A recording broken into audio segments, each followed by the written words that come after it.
4 years ago, I went on a journey to try to beat the system, to try to find housing at a below average cost so that I can eliminate or reduce one of the highest costs in your lifetime, which is your housing cost.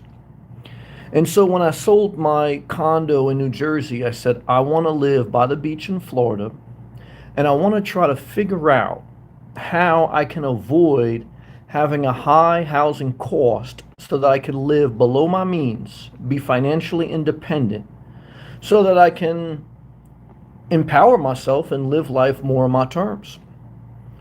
And I went on a journey. I looked at tiny homes, living in an RV, living in a car, which I've done for 4 years now, mobile homes, everything. And I found the ins and outs, the positive and negatives. I'm going to share them with you in this live feed. Good to see Andre. Shout out to all my members on the members only chat. When you enter the room, please click the thumbs up, leave a comment. Shout out to the fourth viewer that I met in public today, Michael. Michael works for the state of Florida. Great guy. Met him today in person. I appreciate him being positive. Good to see you, Pluto. Much love to you, brother. Reciprocal love. I miss one video, but sometimes that works, so I can't be live. That's all right. You know how much I respect you. The respect is mutual. I want to thank everybody positive. Michael kind of reminded me today that I do reach people. Sometimes I feel like, I don't feel like I'm talking to myself, but it's a weird thing when I'm sharing my intimate thoughts, and sometimes I'm just venting, and I have to remind myself that I'm talking to more supporters than enemies. And forgive me, guys, if I ever come across in a negative way. But let's stay focused on the topic tonight. And the topic tonight is how. How do you empower yourself where you can find affordable housing? Now, I've always shared you're not going to get around building your career, saving up for retirement, or expenses, because you can be out of debt, but you're always going to have expenses, even if you lived out of your car. I've documented that. I think if you live out of your car, you need a minimum of $2,000 a month, but I think you want to make at least 3 or 4 so that you can save, build up retirement, and have a future. You don't want to just get by, you want to get ahead. So let's dissect. These housing hacks one at a time. And this is almost the order that I looked at when I was looking at selling my house and downsizing 4 years ago. So the first was a tiny house. Initially, tiny homes came on the scene, I don't know, maybe 5 or 10 years ago, right during the housing crisis era in 2007 or 8. Okay, and everyone was looking for a way to beat the system, to get out of these unaffordable houses or find a different way. And there was a show named Tiny House. I believe the definition of a tiny house is anything under 400 square feet, something like that. You want to be under 400 square feet if you're considered a tiny home. However, the number one problem with a tiny house is that most towns and most cities will not allow you, even if you own the land, to put your tiny home in or on that land. I checked, okay? I have experience as being a contractor, and I would have to pull out permits with the township. And part of that process, when you pull out a permit, the township is cross-referencing the ordinances, the bylaws, the regulations of that municipality against what you're trying to do.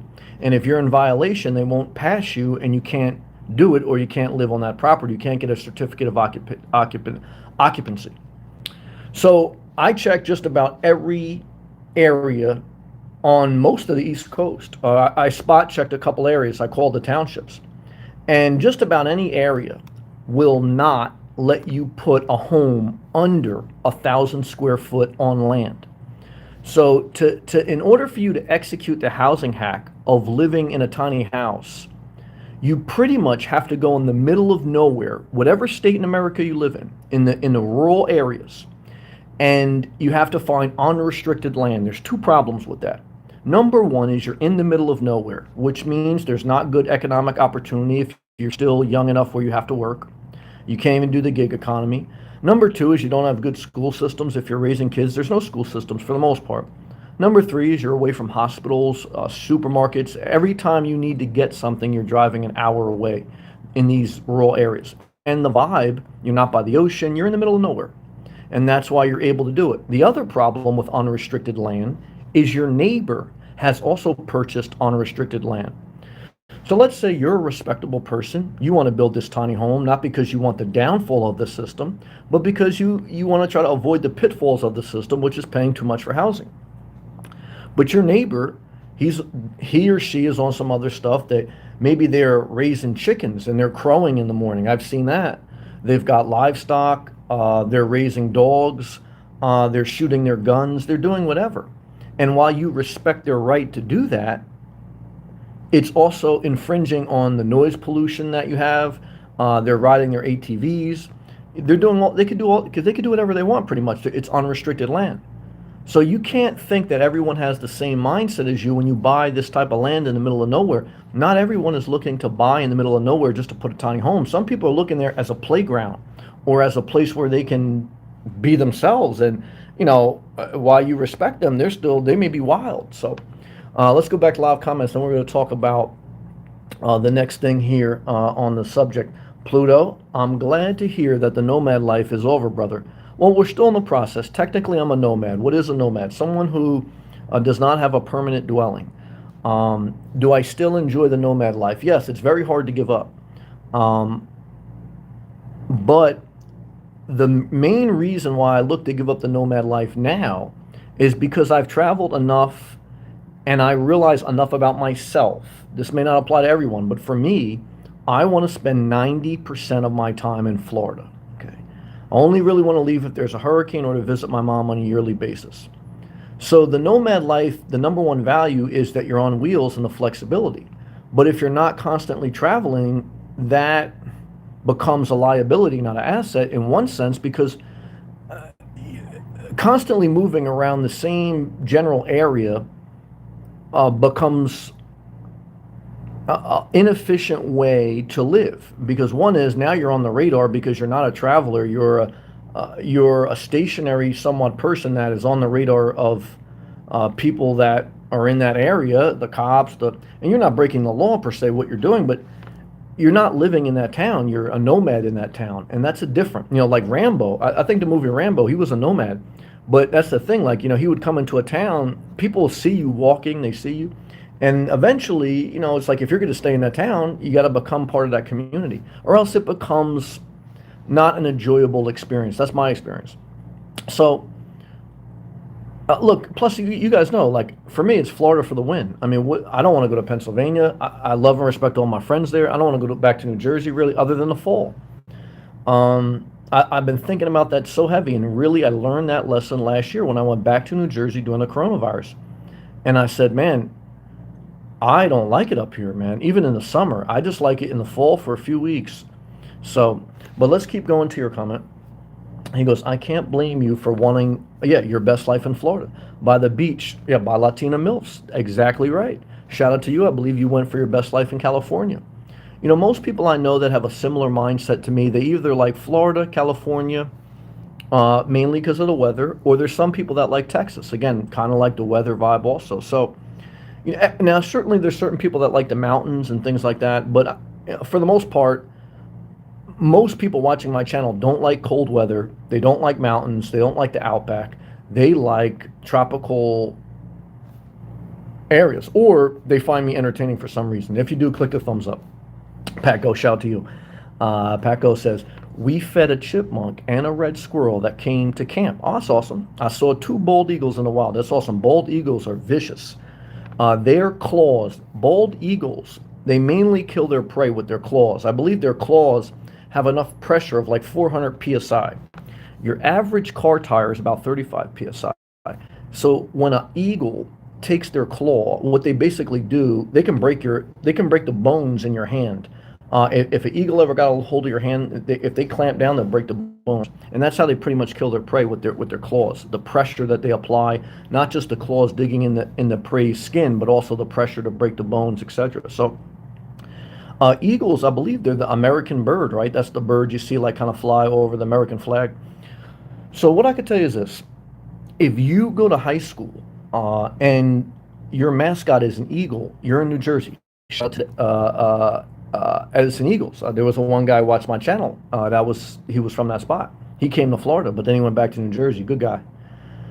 I want to be in a town, okay, where the mascot is a surfer.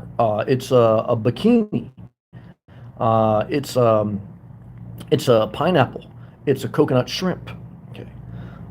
For me, I want to live a life, the beach life. I don't want the beach life to just be a decal on the back of my Jeep. Okay. Now, right now, look, guys, I got the hoodie on. I'm in a hotel room cold. But today I was at the beach. Today I was at a park. I met a viewer. Shout out to Michael. Great guy. God bless you, brother. Thank you for your positivity. But, guys, I've decided that the whole reason I started this journey was a two-part reason. One is beat the housing system. Get out of an inefficient house. One person doesn't need more than 250 square feet. How many people live in your house? For me, it's just one. Maybe I want a little extra room in case my mom ever needed to live with me. So that I don't want more than 500 square feet. So start there. So you may not be able to buy a tiny house because they're too restricted, but you could buy a small condo, you could buy a small RV, you could buy a small mobile home. But you got to look at the square footage. I want to repeat, if you want to beat the housing system, you got to look at the square footage. See, back in the day, in the 70s, when there was another housing boom, we're at the top of the housing boom. It may keep going up, I don't know. But in the 70s in America, there was another housing boom, okay, before a recession. And then 1,000 square foot house was big. They built, 700, 600 square foot houses, no more. Little ranchers, those are done. You'd be lucky if you find a 600 square foot apartment or condo. You'd be lucky, okay? And these little houses, they get knocked down. They build these big houses on. That's what happens, okay? So, the next thing is we're going to talk about living in an RV. Let's go back to live comments before we hit that point. And Pat Go, I want you to know also that not only did I feed a squirrel today, but I left a little, there's a little bowl, okay, that the locals leave by the fountain for the squirrels to drink. So I filled that bowl up with water so the squirrels can drink it. Why? Because I want to be a positive person, okay? I want the squirrels to live a great life. Pat, Lake Superior, beautiful, but cold now, laughing. Yeah, look, the whole Northeast is still frozen. I told you, if you want to be a snowbird, don't travel back up north till after Memorial Day weekend. In America, that means don't travel up north till June. In June, the weather will start to get nice no matter what. But you're faced with two problems. One is everyone up north has been hibernating for 8 months. So come hell, high water, rain, or whatever, they're going to places by the ocean or lakes because they've been all that pent up demand. And they don't care if they got to run over your grandmother to get a funnel cake because, damn it, they've been hibernating. They haven't been in South Florida. Guys, South Florida, I've been on the beach for past 8 months, guys. Okay. What I could tell you is this. The beach life, okay, is only in one place in the entire United States of America. It's in South Florida because it's the warmest place in the winter in the entire United States of America. Now, again, you got San Diego, okay, and you got, Hawaii, but even these places are not as hot as South Florida in the winter on average. So what I can tell you is you have to find out where you like. If you like San Diego, guys, live there. If you like Hawaii, live there. If you like Texas, live there. If you like Montana, live there. But I like South Florida, okay? And I have to figure out a way to live below my means in one of the highest, well, not the highest real estate. I would say California is probably still higher. Even New Jersey real estate higher. Can you believe people pay more money, okay, to live by the Jersey Shore, which they can only enjoy for a couple months out of the year? You could enjoy it this weekend. In New Jersey, it was like 50 degrees windstorm, okay, and Memorial Day weekend. Now, it'll be nice eventually. Eventually, they can swim in the ocean in July and August. They can use their boat. But that's what happens in September. They got to close it all up again. And that's the vicious cycle of up north. The winter comes every year, okay?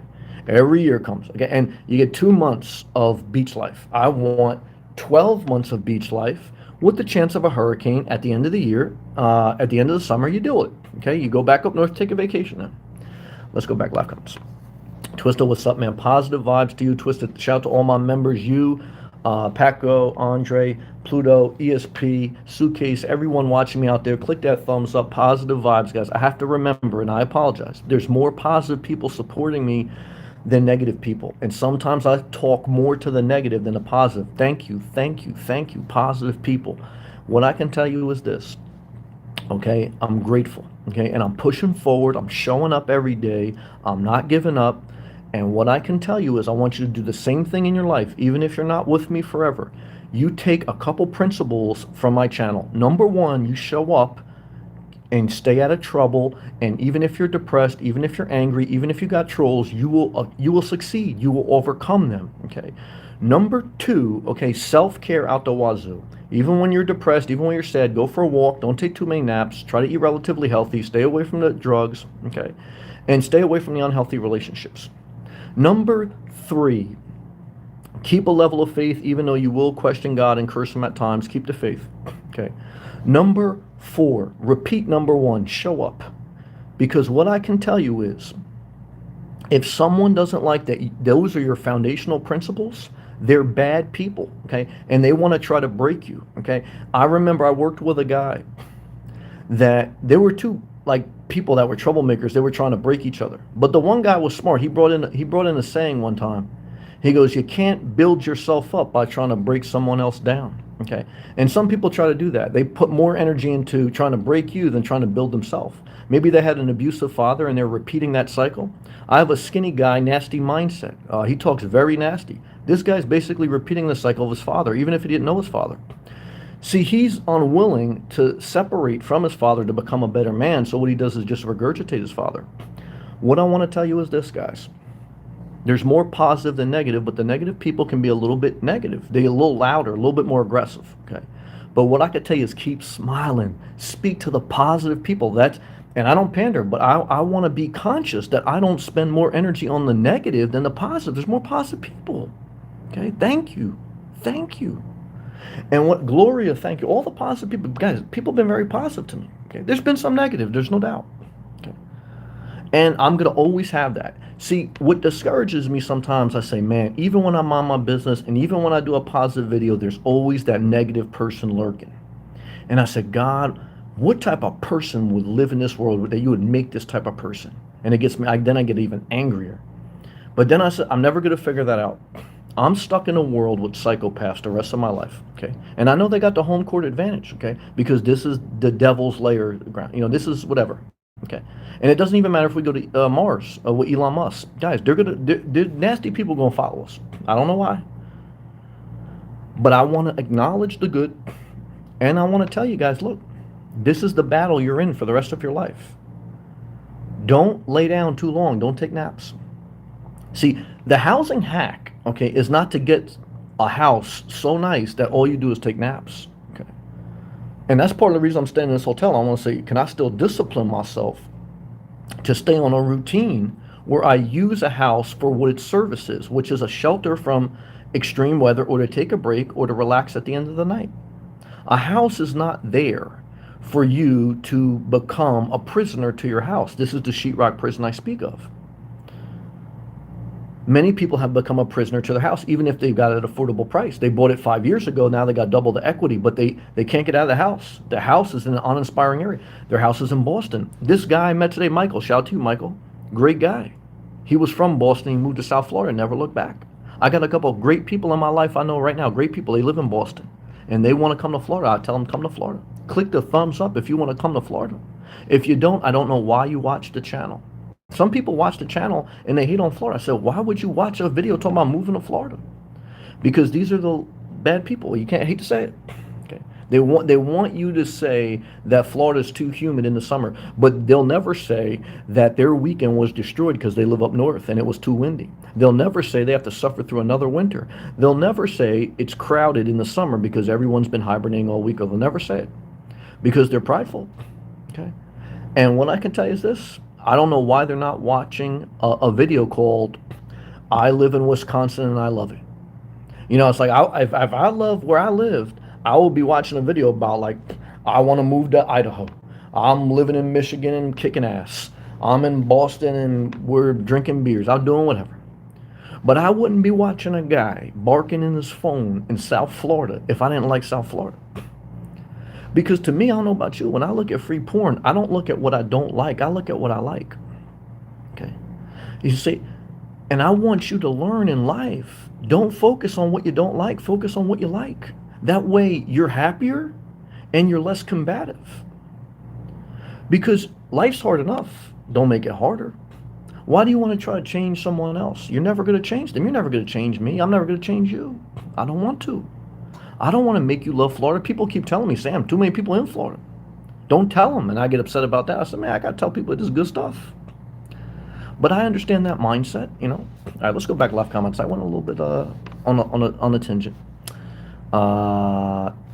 Pago, if I say Upper Peninsula of Michigan, you say what? Dookie emoji.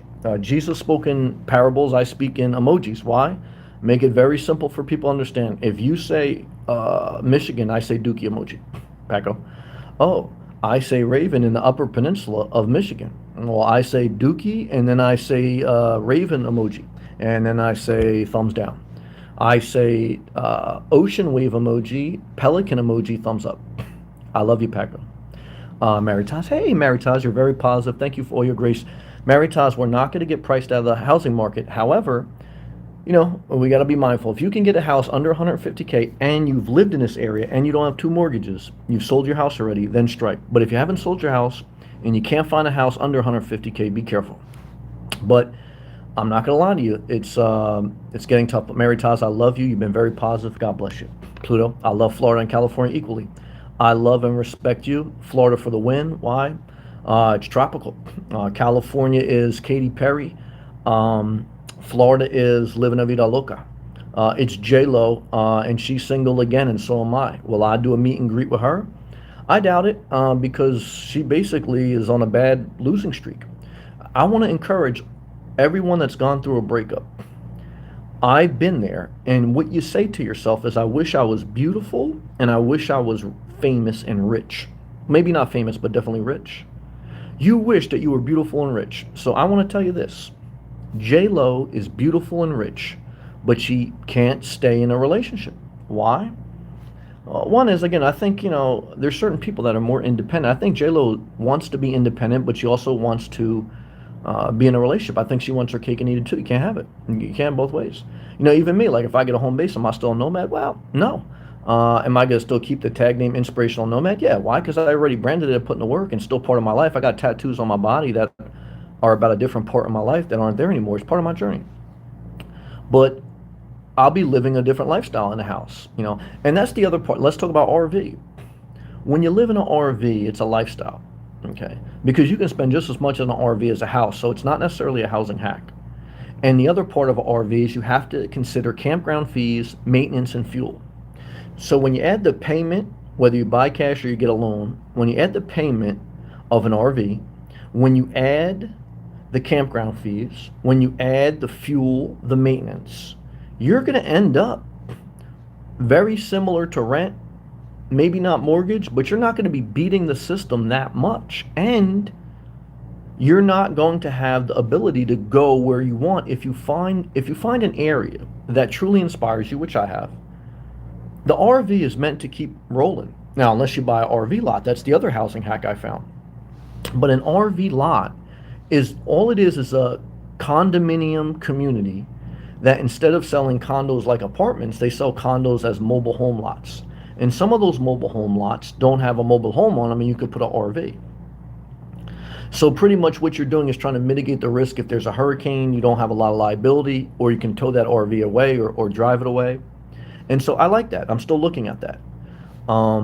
But it is still a condo. You still have an HOA fee, you still have property taxes, you still have utility bills, and your RV is only there to be moved in a hurricane event, or if you just anchor it down and you just drive away and you let your insurance pick it up if it, you know. So can you get an RV lot cheaper than a house?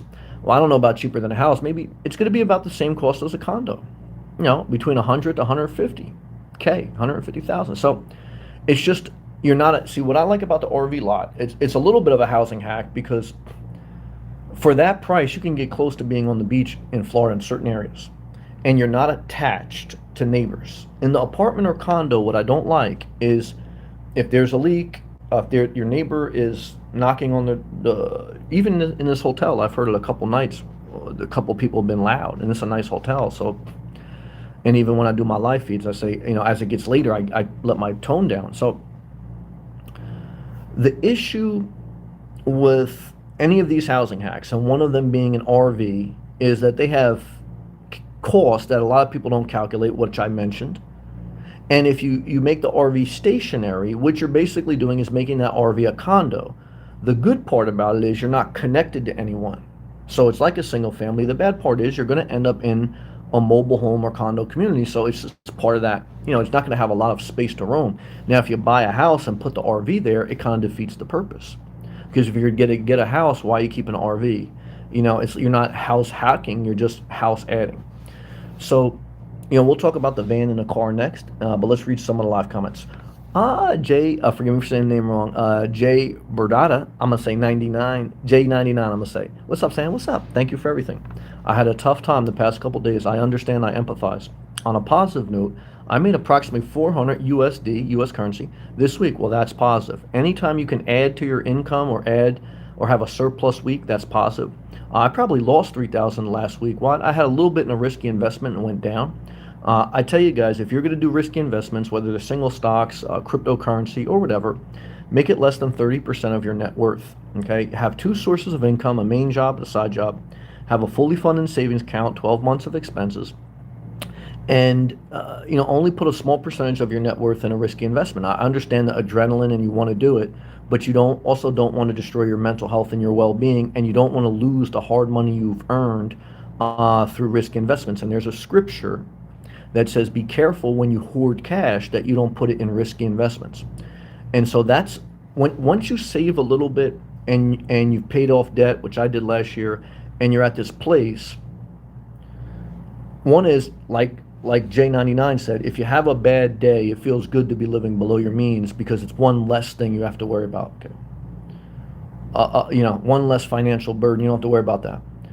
So when it comes to buying a house or having some type of housing, it's one of the major fixed expenses in your life. Even if you have no mortgage, you have property tax, home insurance, utility bills, etc. Even if you rent, you got expenses. And even if you do some of these things we're mentioning, tiny home, RV, van, or car, you got expenses. You're not getting away from expenses. You're trying to have less expenses through a housing hack. And what I've realized is, and we'll talk a little bit now about the van or car. I've lived in a car for 4 years. Again, I think you need $1,500 to $2,000 a month for you to pay everything you need to live on the road, then save a little bit. Really, you need $3,000. Because if you're not going to save, if you're not going to get ahead living in your car, the only thing you're doing is not living with someone else, which can be good. But there's no reason, if you have the physical and mental ability, that you couldn't make over $2,000 a month, because you can be a security guard at night and DoorDash. Now, if you have a disability, there's no shame in you having to live off that, but you have to be careful if you're living on the road, because there's some disability, and living on the road may enhance that because you don't have a place to go. And living in your car, you're not shielded from the public. It's good for an adventure, but long term, instead of a housing hack, it could become a liability. So, these are some things you have to consider. I missed Adam. We're going to come to you, keeping up right. Adam, my brother. Good evening, Sam from Michigan. Adam, I clicked the thumbs up on your video. I left a comment. Why? I try to do that for everyone that has their own channel. I want to support them. Adam, thank you for staying positive. I can't believe how positive you said. You're dealing with parents that have dementia. And you're dealing with you still went back to your ex-girl a couple times this year, and you've had COVID this year. You've dealt with a lot. But at least in your videos, you stay positive. I give you a lot of credit, a lot of respect, and a lot of love. Thank you for being positive. I know it's not easy. So love to you, and shout out to everyone out there. Keeping up a break. Hey, Sam. Heart emoji. Keeping up a break. I was so proud of your comment today. She said that some way I inspired her to show up, and she's a nurse. She may want to get a different industry eventually, but she's in the medical industry. And she's learned to show up even if she has a disagreement with a coworker. Why? Don't let anyone mess up your money. When you're in your 20s and 30s, build your career. So when you're in your 40s and 50s, you have more options, and you can choose, not have to have no choices. Because when you have no choices, you're not really looking for a housing hack. You're looking for a way to just survive. There's 3 parts of life: survival, exploration, and building. Look, at a certain point, you always have to survive. But then when you get past that, you want to thrive. So then you want to explore, because and then once you've explored, you're going to find an area at a certain point that you like more than others. And so it makes a certain level of sense to figure out how to spend the majority of your time there. But to do that, you're going to have to figure out how to get affordable housing. And that's not easy. It takes a lot of consideration. I'm very proud of you, Bree. Thank you for all your hard work. Thank you for your positive energy. Thumbs up to you. J99. I haven't found many videos talking about how great it is to live in Wisconsin. I would I'm going to try to YouTube search it right now. Guys, if you haven't already, click the thumbs up. If you're a member, leave the comment. You want to join the chat, click the blue join button. Shout out to everyone out there. I'm going to see if I can find it right now. I don't think one exists. I mean, I'm sure there's good people in Wisconsin. And you guys have to remember, when I bash some of these areas, I'm not bashing the people. I'm bashing the environment. And I bashed New Jersey, so I'm going to speak. I bashed Orlando. Okay. And so let me just see if I can find it on a quick YouTube search. Love living in Wisconsin. Yeah, let's see what comes up. Oh, God. I just Googled it. Other than this is something like produced by the state. Here's a real estate agent talking about the pros and cons of living in Wisconsin. Here's a lady in a scarf and a long trench coat. I'll skip that video. Here's what's the worst state to live in, and one of them is Wisconsin. I'll skip that. Here's a picture of the snow. Why I hate living in Wisconsin. God, it gets worse. There's nothing good about Wisconsin, man. Nope. I don't see anything positive. It's all basically 10 reasons not to move to Wisconsin. Yes. I'll tell you one, it's a disaster. Now, there's nothing positive. But here, if you do the same search, why should you move to Florida? Guys, some people build their entire YouTube career. I know a guy in Miami, he used to be a model. Now he's basically being a stripper real estate agent to all these chicks that want to move to Miami. You can make a lot of money. I know people that built their whole YouTube channel just by selling Florida. But guys, people down in Florida become real estate agents because when housing is booming in here, guys, Florida's selling like hot because you don't have to sell Florida. The only thing you need in place to sell Florida is the economy can't be tanked, okay? Just like anything else. But if the economy is somewhat decent, there's no sales pitch to Florida. Now you say, oh, I hate Florida, I left it. What part did you live in? Okay, I want to know what part you lived in. Did you live in Ocala? Okay, did you live in the middle of nowhere? And so I have seen some people that left nice areas. I've seen a guy leave Naples and go to Alabama. Why? Well, one is he got kicked out of school. He's a troublemaker, never takes accountability for anything. So it's like everything is someone else's fault. Now the guy's he comes across nice, very well spoken. He has a great voice, great videos, but his YouTube channel tanked ever since he left Florida. Why? Guys, people don't want to know about moving to Alabama. They want to know about moving to Florida. That's how he grew his channel. So, look, it's truth. Twister. I really don't mean to be a downer. You have to share. You have to vent. You have to let it out. But I just wanted to share because your positive comments were spot on for my situation. I love you. My dad will never change. I totally empathize and understand. He's a psychopath. It's true. I understand. You still love and respect him. But remember, OCD is a level of a mental disorder. It's obsessive compulsiveness. Anxiety. You don't have to be a serial killer for you to be a psychopath per se. And it doesn't mean they're a bad person. It doesn't mean they didn't do good things for you. But one of the key things as an adult is not just to figure out a housing hack, it's to figure out a life hack. How do you keep yourself in a healthy state mentally, physically, emotionally, and not have things thrown in your face? And for me, what I've learned is you're going to need your parents' help, but you're also going to need to get out of your parents' house if you have the physical and mental ability. Because I don't care who you are. If you stay in your family's house, you're never going to be able to have peace. You can go and visit. If they're sick and they can't live by themselves, you can supplement that. There are certainly exceptions. But what I found in a first world country, and what makes America different than third world countries, in third world countries, your family is your form of survival. You have kids and you huddle the resources of all previous generations. And everyone stays together because there's no Social Security, there's no Medicare, there is only family, okay? However, in America, we have support systems for people who can't take care of themselves, so you can go be independent. And your family can get, elderly care. And you can supplement that and still be there for them or have an in-law suite or whatever. but it's true. Twister didn't leave him long time ago because of financial reasons. Well, I totally understand. Like I say, but if your parents helped you, it should be help and not thrown back in your face. But my father helped me. I borrowed some money from him when I was laid off, and I actually went to pay him back. But he said, "Sam, you're my son. You don't have to pay me back." And then 10 years later, we got in a fight, and he threw it in my face. And he said, "Well, I want the money back I gave you." And I gave him back the money, but then I changed my number. So one is I made a couple mistakes when I was young. One is living above my means. Two is borrowing money, specifically from family, because I think you'd be better borrowing from a bank going bankrupt than borrowing from a family and going through that whole thing. But that's my opinion. So I understand. Adam's laughing good. I love you, brother. You're so positive.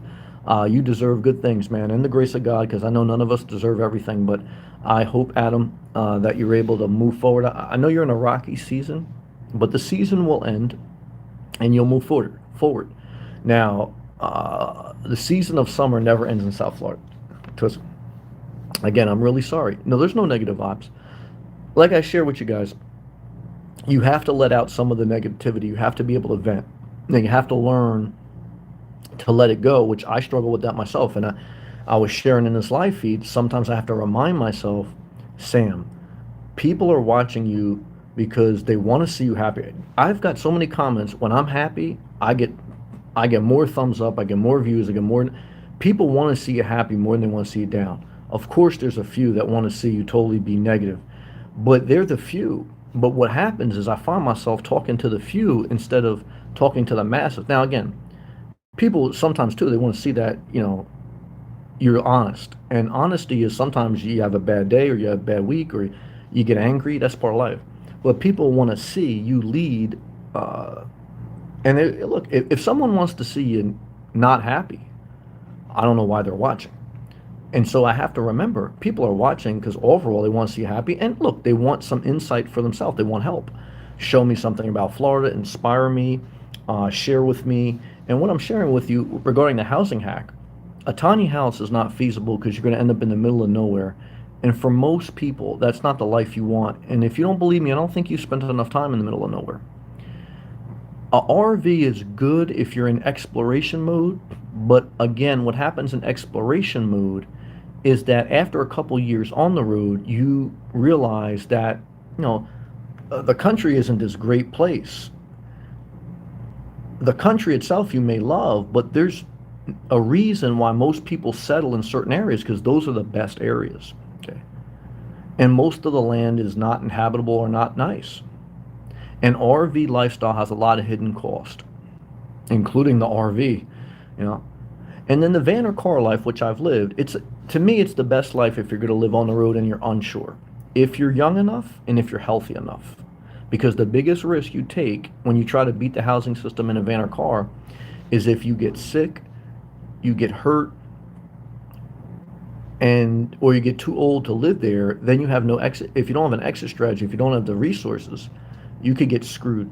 Okay, so the van or car is good, for a temporary season or even a long duration. But you have to really be focused on what you're doing, your budget. You can't just be working seasonal, spending your money, because then you're not getting ahead, you're just getting by. And eventually, you're going to need to do more than van or car. And you have to know what you can do to get out of that situation. You don't have to get out of the situation, but you have to know what you can do if you needed to, because it's not a house, J99, Twister. I have family members who are psychopaths. I think we all do. You are the best. You are the best off to steer clear of them. That's excellent advice. What I've learned, and I would say this is true with even people you don't know. When you're faced with someone who's in an irrational state, whether because they have mental problems or maybe they're just very emotional, and that high emotion is making them irrational. When someone is in an irrational state of mind, there is nothing rational you're going to be able to say to them. The best thing to do when you're dealing with someone at that mindset at that time is be quiet, try to defuse through limited action and limited words and a peaceful body language. Okay? Always keep your phone close in case you try to call 911, but try to get away from them, not talk to them. Don't engage at a high level, because what I've learned in my many dealings, some with family, some with outsiders, and you have to look at yourself. Think about yourself. When you're in a very intense moment, you're really not in a mindset where you want to talk to someone. You kind of want to let it out and be left alone. And so, unless you see someone in dire need or an emergency situation, don't engage. Try to get away with limited contact, limited communication. And if you do see an emergency, the first step should always be to call the authorities and try to defuse, but don't engage. That's my experience. Twister. Thank you, J99. I really, really appreciate positive vibes. Twister. Love J99, you betcha. My dad is a psychopath, he goes. I still love him. So I understand that. I can't help it. But it harms me to be around him. Well, you got to have boundaries, or else, and if they don't respect your boundaries, you got to cut them off. And that's kind of what I was faced with. I don't have all the answers, and I can't say that my way is right in every instance. But how I look at life, in order for me to hold my own well being in order, I have to have a certain level of peace, serenity, and and I got to be able to be myself, or else I might as well not even be alive. And if you can't, so people will destroy that. You know, he's always looking to one up me. I knew someone. That's an excellent comment. I knew someone that used to say that, like when someone tries to one up you, it's a very bad sign. You know, I don't know if it's a sign of pride per se. It's a sign of insecurity. I always tell you guys, in my experience, a person who is highly insecure is highly dangerous. Keith B. $10 gracious super chat, which he's done plenty of times. He doesn't have to. Keith, thank you, brother. All I can tell you is you've been very gracious. Shout out to you. I know you're trying to get out of Indiana. I believe you will. Why? Because I think you try as hard as you can to stay positive, even when you're not in a great place. And I don't know much, but I pray every day for myself and others that they're able to do the best they can to push forward. So Keith, keep that overall positive mindset. Vent when you need to. Get away from negative people. Keep making your money. Keep looking for a way that you can get out of there. Sell first, buy second. Sell first, buy second. And what I can tell you is I hope that you are able to get a vision of the bridge, the transitional state between where you're at and where you want to be. And what I've shared with you, when I sold my condo, that's what I was looking for, because I still had to stay in New Jersey for 2 years until I could get a remote job transfer. And so I said to myself, I really can't buy a house because I don't know where I'm going to be in 2 years. A RV didn't make sense in New Jersey because you can't RV in the winter in New Jersey. And so I defaulted to when I finally saw people on YouTube living in their car van, because I said that's a transitional way to live until I get where I want to get. And what I'm communicating now is I'm at where I wanted to get. I'm on the other side of the bridge. So now my question is, am I really beating the housing system by staying in a car when I'm not going over a bridge? I'm kind of staying put. I'm only going over a bridge if there's a hurricane. So I hope these words, I hope my videos help people in some way. Okay. Very thankful for the viewer. I meant to say Michael. Very thankful, Keith. Shout out to all my members. We're gonna go back to live comments. I'm gonna take a hydration break. Click the thumbs up if you haven't. Leave a comment if you're a member. Thank you, Keith. Let me take a hydration break and a bathroom break.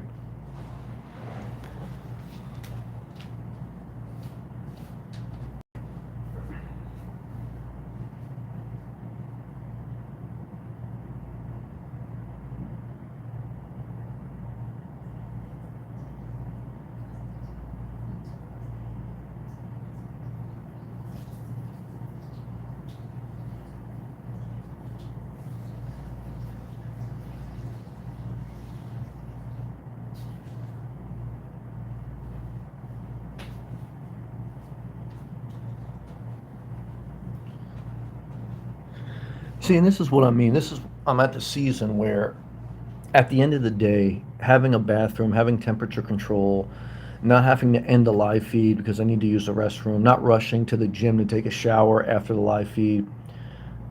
There's value in a home base when you're at where you want to live. There's liability, there's cost, but it's the same thing with living on the road. So for me, I'm praying for wisdom in trying to settle in now because I don't see the wisdom in investing more in the nomad life when I still love the nomad life. I would still encourage someone to do it responsibly if they're at the beginning of the journey. But I'm towards the end. And for me to lie about it would be like for me to be the middle-aged man at a teen nightclub. You know, you always knew a couple of old guys that were hanging out in the clubs when they're like, what are they still doing here? I don't want to be that guy. You know, I want to be able to grow and go to the next level. Again, I don't think home ownership is necessarily the next level because I've already owned a home for 15 years. So for me, it's not like I'm doing a new thing, uh, but I'm doing it in a new way where I'm kind of not the young 22-year-old where I just said, well, it's the next step. You get out of your parents' house, you buy a house wherever you grew up, you know, etc. And I'm glad I did because I think when you're in your 20s, stay in a community that you can build your career, build your spirituality, but you got to be careful not to get trapped. Because if I would have, and it could have happened to me, if you're in your mid 20s and you have kids and you buy a big mortgage, then it's very hard to get out of that. I was fortunate, the Lord spared me. I saw Live and Let Live left a comment today. She still watches. She was going to buy a tiny house. She's in Virginia. And I remember she did a video because her daughter was grown, and I know she had some struggles with that. It's not easy being a parent. But she was, you know, she had raised her child, and now she was looking to build her own life again, you know. And she was like, well, and she learned what many adults learn. I don't need much, especially if I'm an empty nester.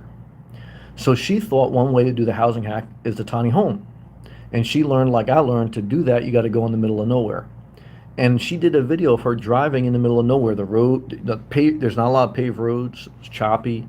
And I remember her going there and her expressing, and I felt it because I did it myself, expressing how the energy was being in the middle of nowhere.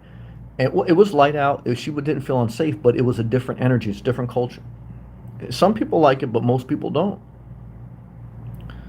And that's why, for most people, a tiny house is not an option. For RV, it's an option for some people, but they underestimate the cost, and then they get trapped in that lifestyle. Because if you sell everything to live in an RV, there's nothing wrong with that. Shout out to my man Melanio and Emilio. They're great people. They live in their RV down in Miami.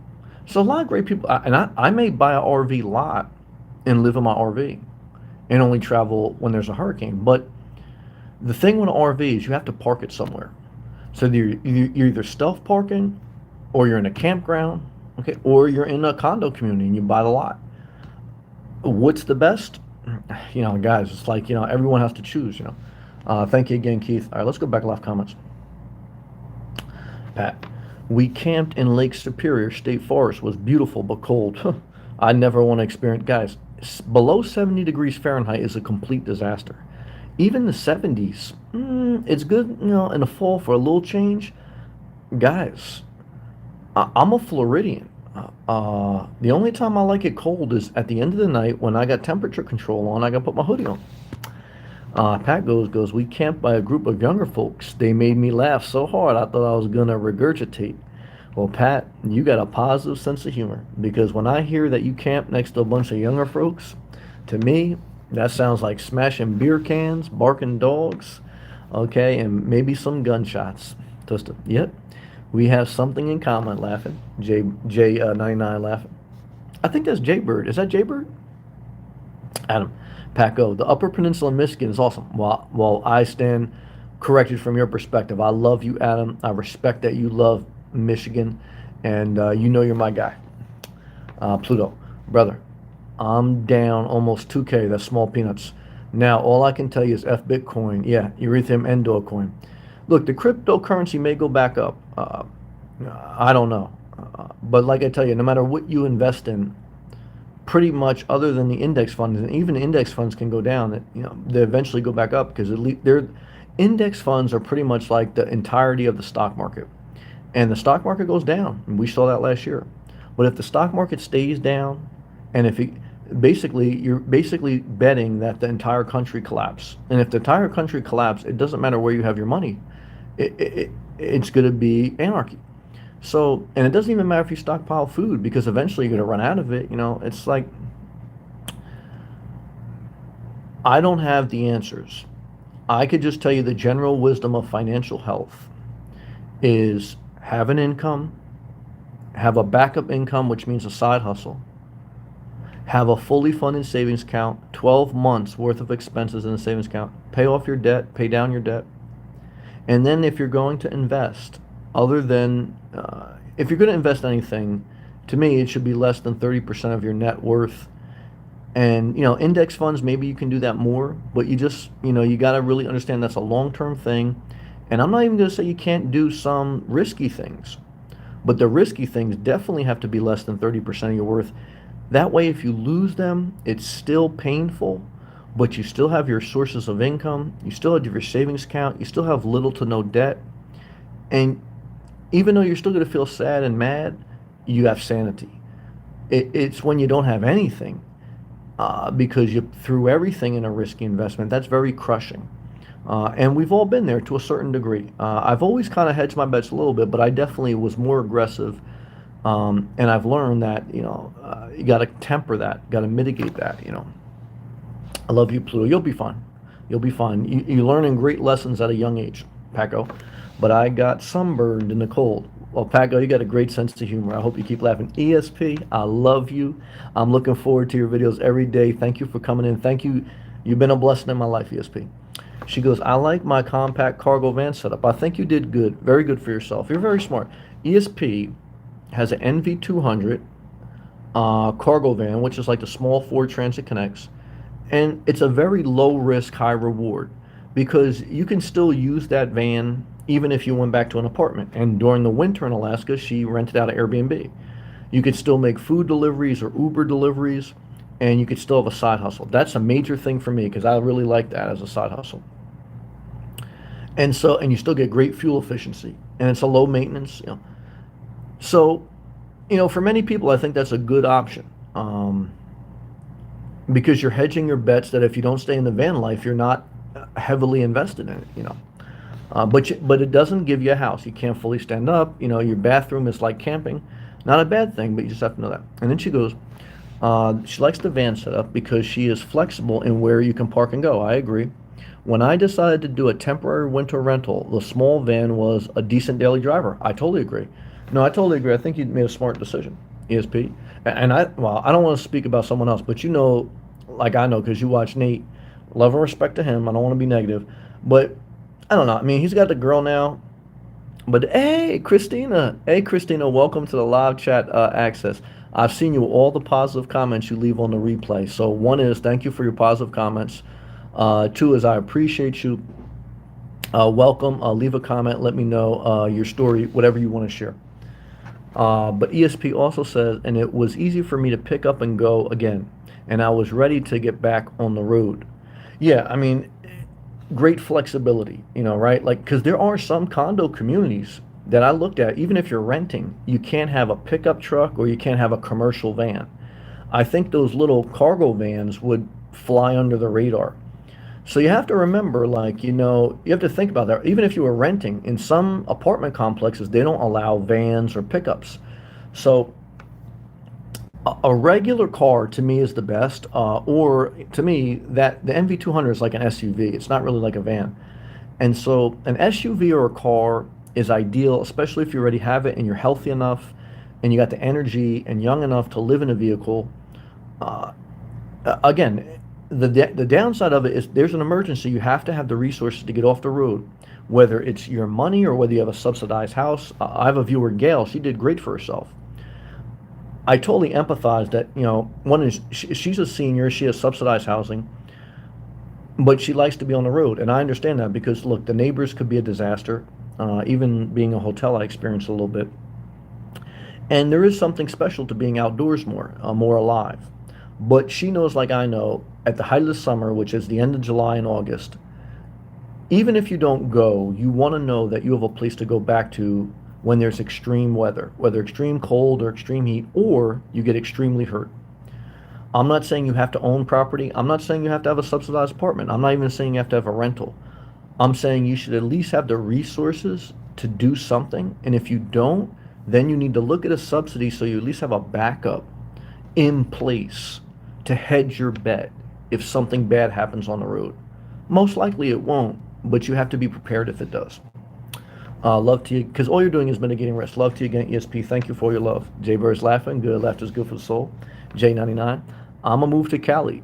Then, look, Cali, again, if Florida didn't exist, Cali would probably be my next on my radar. Why? Southern Cali. Why?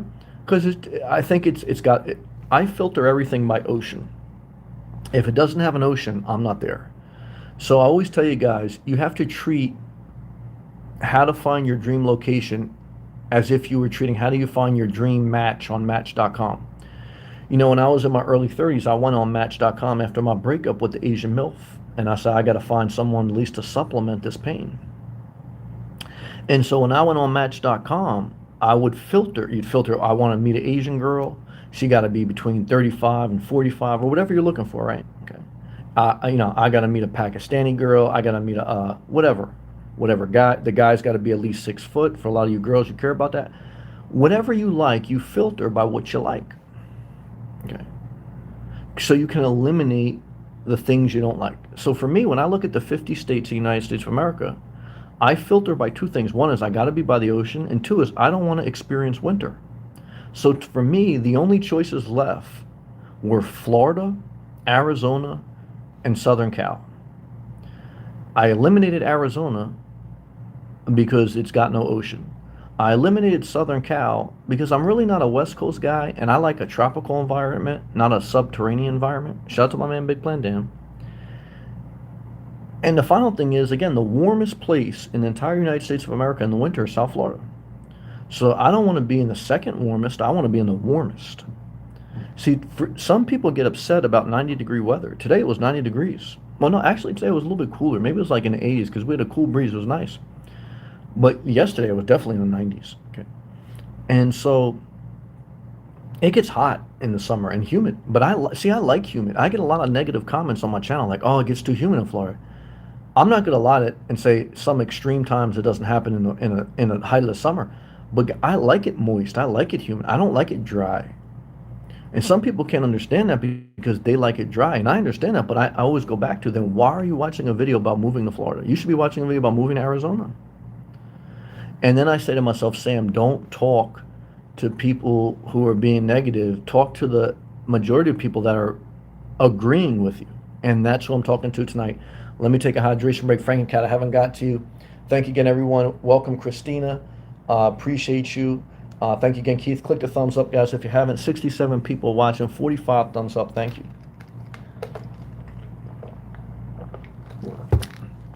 Back left comments. Frank and Kat, good to have you. I'm still waiting for my shaver. I ordered a man groomer shaver on a man groomer shaver on Amazon to shave my back and my chest. Now I don't get that. I get a little hairy, but not too hairy. But I like to shave at least once or twice a year. But I guess I had bought this before. It's got like a retractable arm that you could shave your whole body. But I guess because of the supply chain shortage, it's been like 3 weeks, and I'm still waiting on that shaver. So it'll come. Frank and Cat goes, I wouldn't mind getting a nice van. I could travel a bit while also keeping my house. Since I'm stuck with Italy at this point. Oh, you're in Italy? Stuck with it at this point, I meant, dang. Oh, okay, Frank and Cat, you're in Italy? I didn't know that. My mom, I'm 100% Italian. My mom went to Italy. Now, that must be tough because Frankencat's a gay guy that doesn't like hairy people. If you're in Italy, most of the men are probably hairy, I would think. But my mom, I'm 100% Italian. My mom went to Italy. I never went. My mom went back to Italy. And I said, Mom, how was it? She goes, Sam, there were some nice things, but it's a disaster. I mean, there's a reason my grandparents came to America. Most of it's farmland in the hills. There's the little nice downtown boutiques and old buildings. But guys, there's not much going on in Italy, okay? So, to me, Italy is like Idaho. If you get it at the right season, and I know there's some MILFs that want to go to Italy because they have this idea that they're going to meet this Italian guy. He's got the accent. He's tall.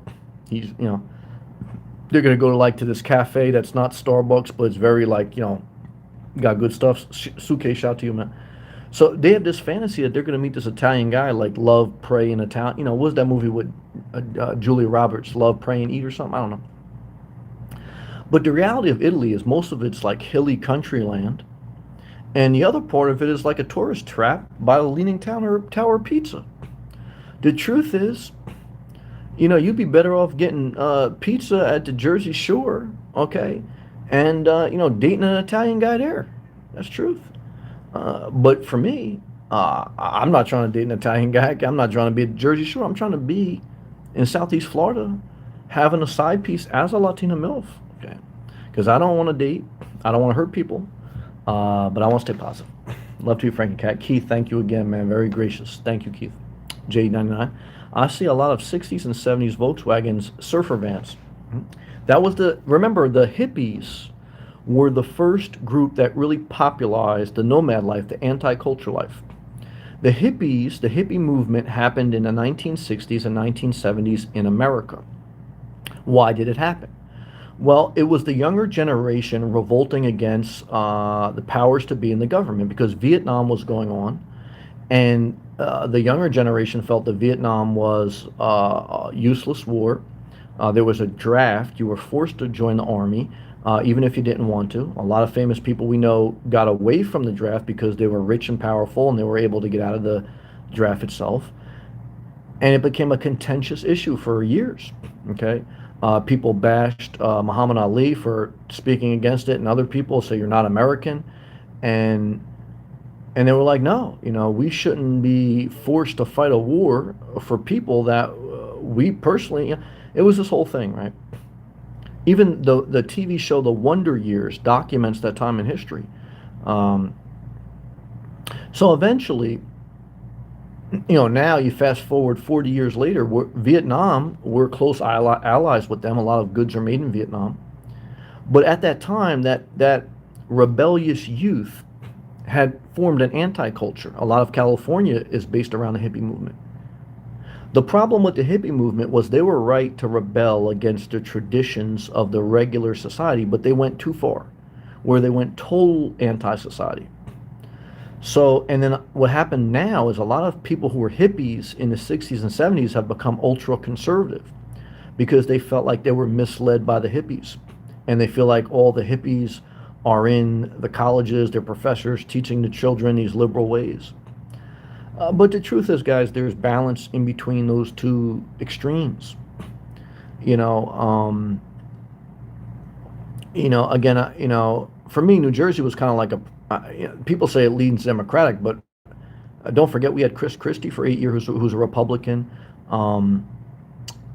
and I grew up in an area where there was Democrats and Republicans, probably a little bit more Democrats, but it wasn't it wasn't liberal, and certainly when you get to South Jersey, it's more conservative. Certainly New York, a lot of people forget that Trump is from New York City. New York City's got everything, every person, every background, every belief system. And Florida has a lot of Northerners. And what I learned traveling is that a lot of people in some of the rural areas in the country, they didn't meet people from all different mindsets, all different backgrounds. There is a very small religious, political, economic viewpoint of the world because that's their environment they grew up. A lot of times I forget that people didn't grow up like me where there's a ton of different perspectives. And I empathize though with that because I've met them, I've also broke down a barrier in my mind. They're not necessarily evil. That's just what they believe and know because that's their life.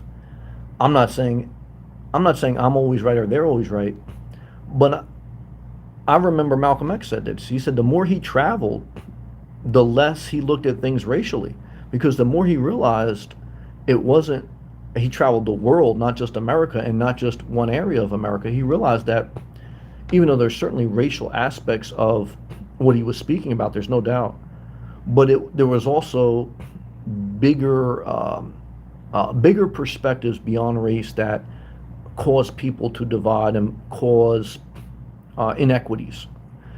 And that's the one part about the nomad life that, if used properly, and you don't just go and isolate in a gas station, if you spend time out and about, and you're almost going to be forced to, you're going to have interactions with people, good and bad, through all walks of life.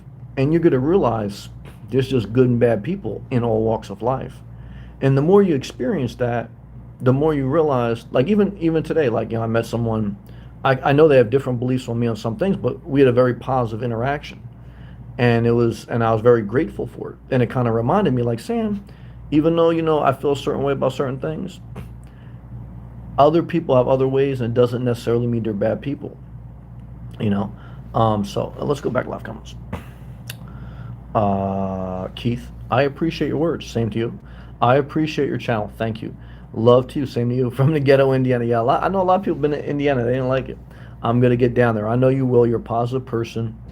Stay strong, and keep. Remember, when in doubt, do things in order.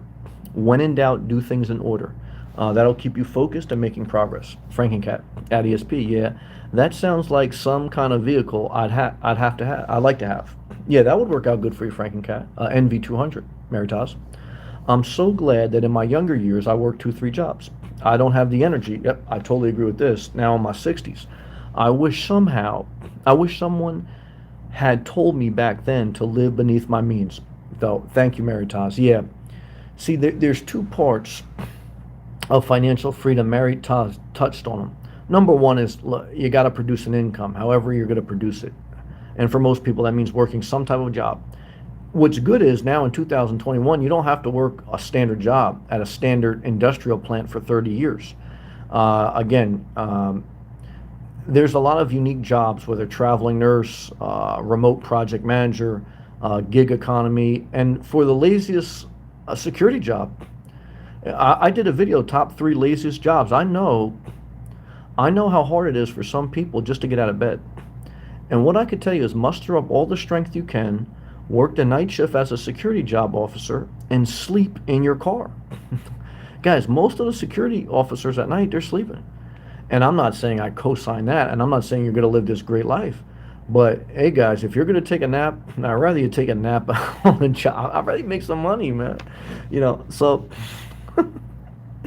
but even when you're making good money, I fell into this pitfall too. And mainly because my housing cost was high, but my other reasons. So even if you make good money, if you don't manage your money, you're not going to get ahead. You're just going to get by.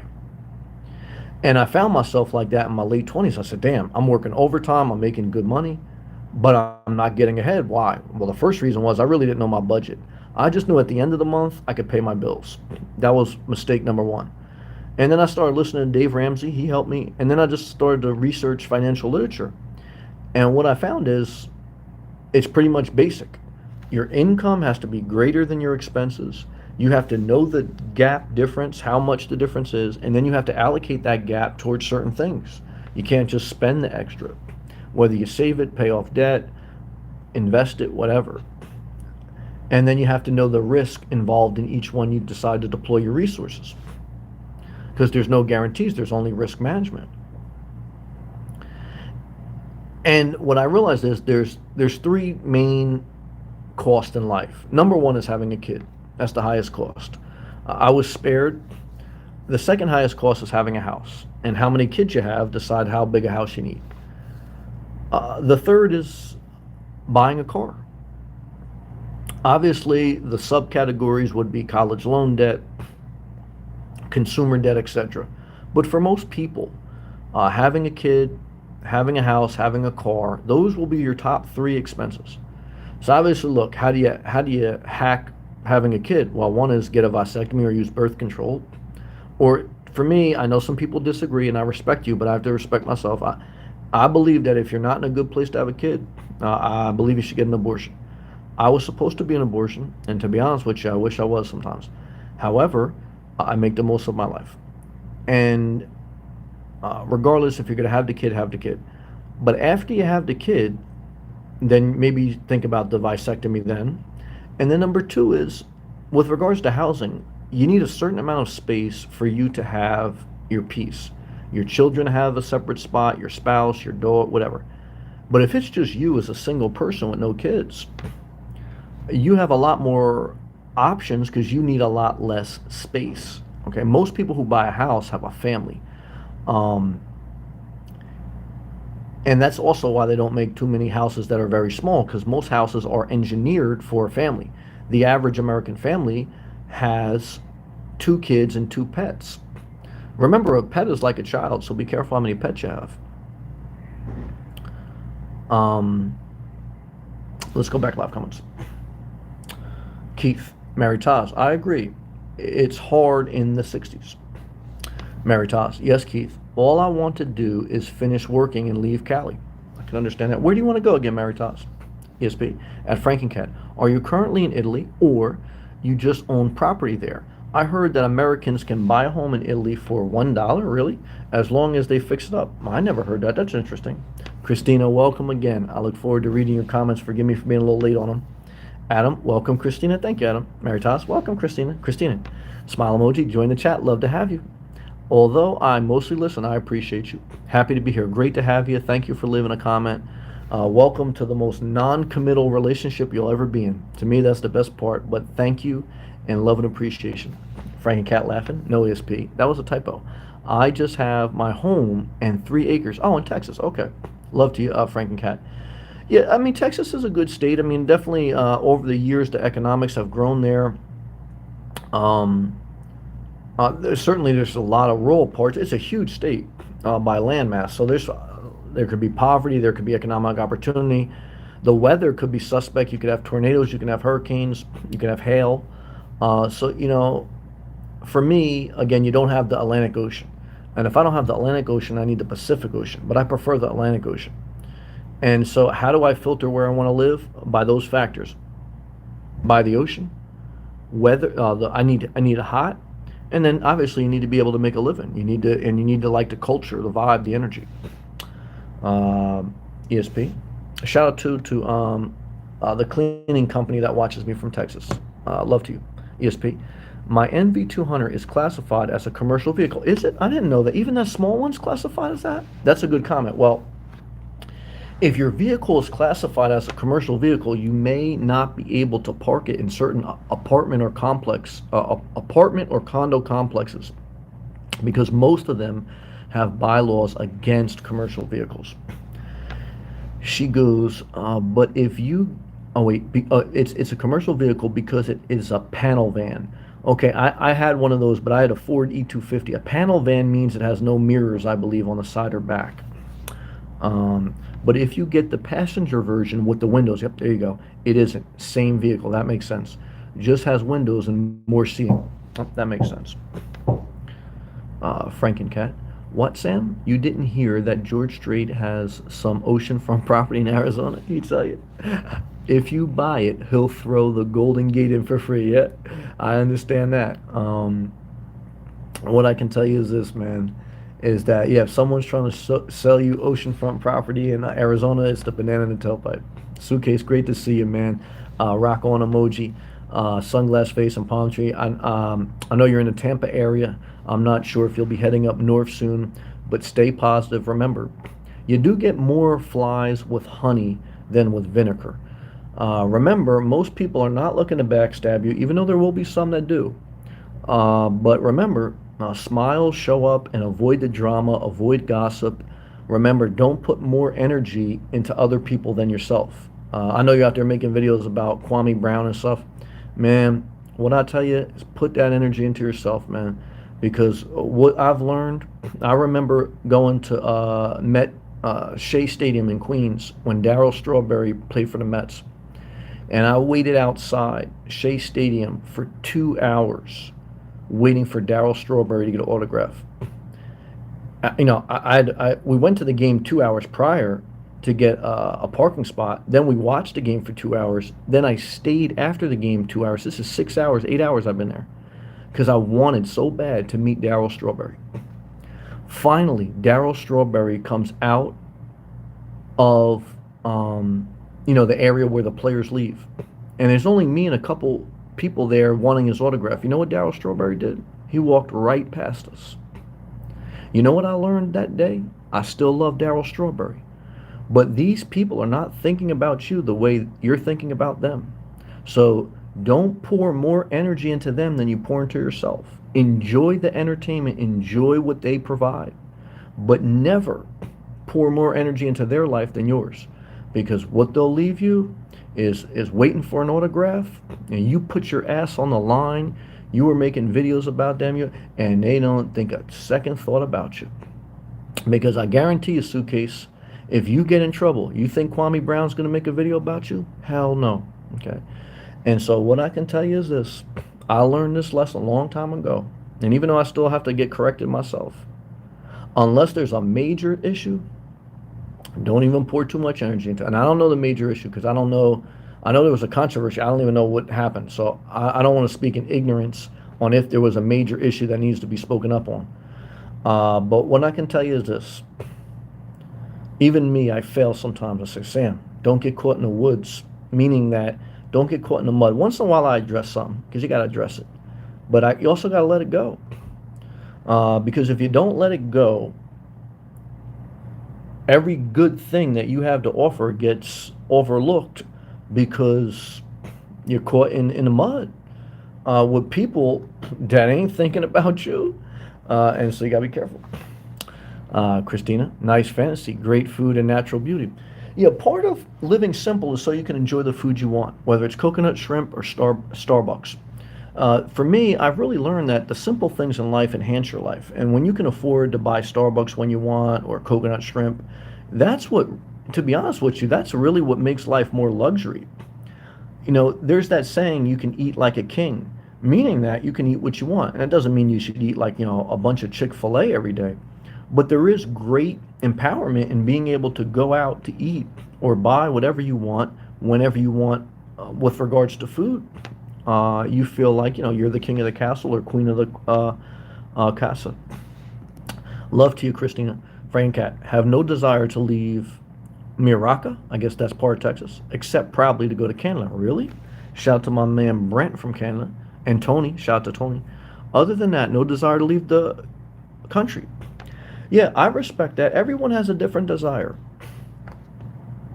Again, you guys know my desire is South Florida, but I respect, I know Alaska for ESP is a strong passion.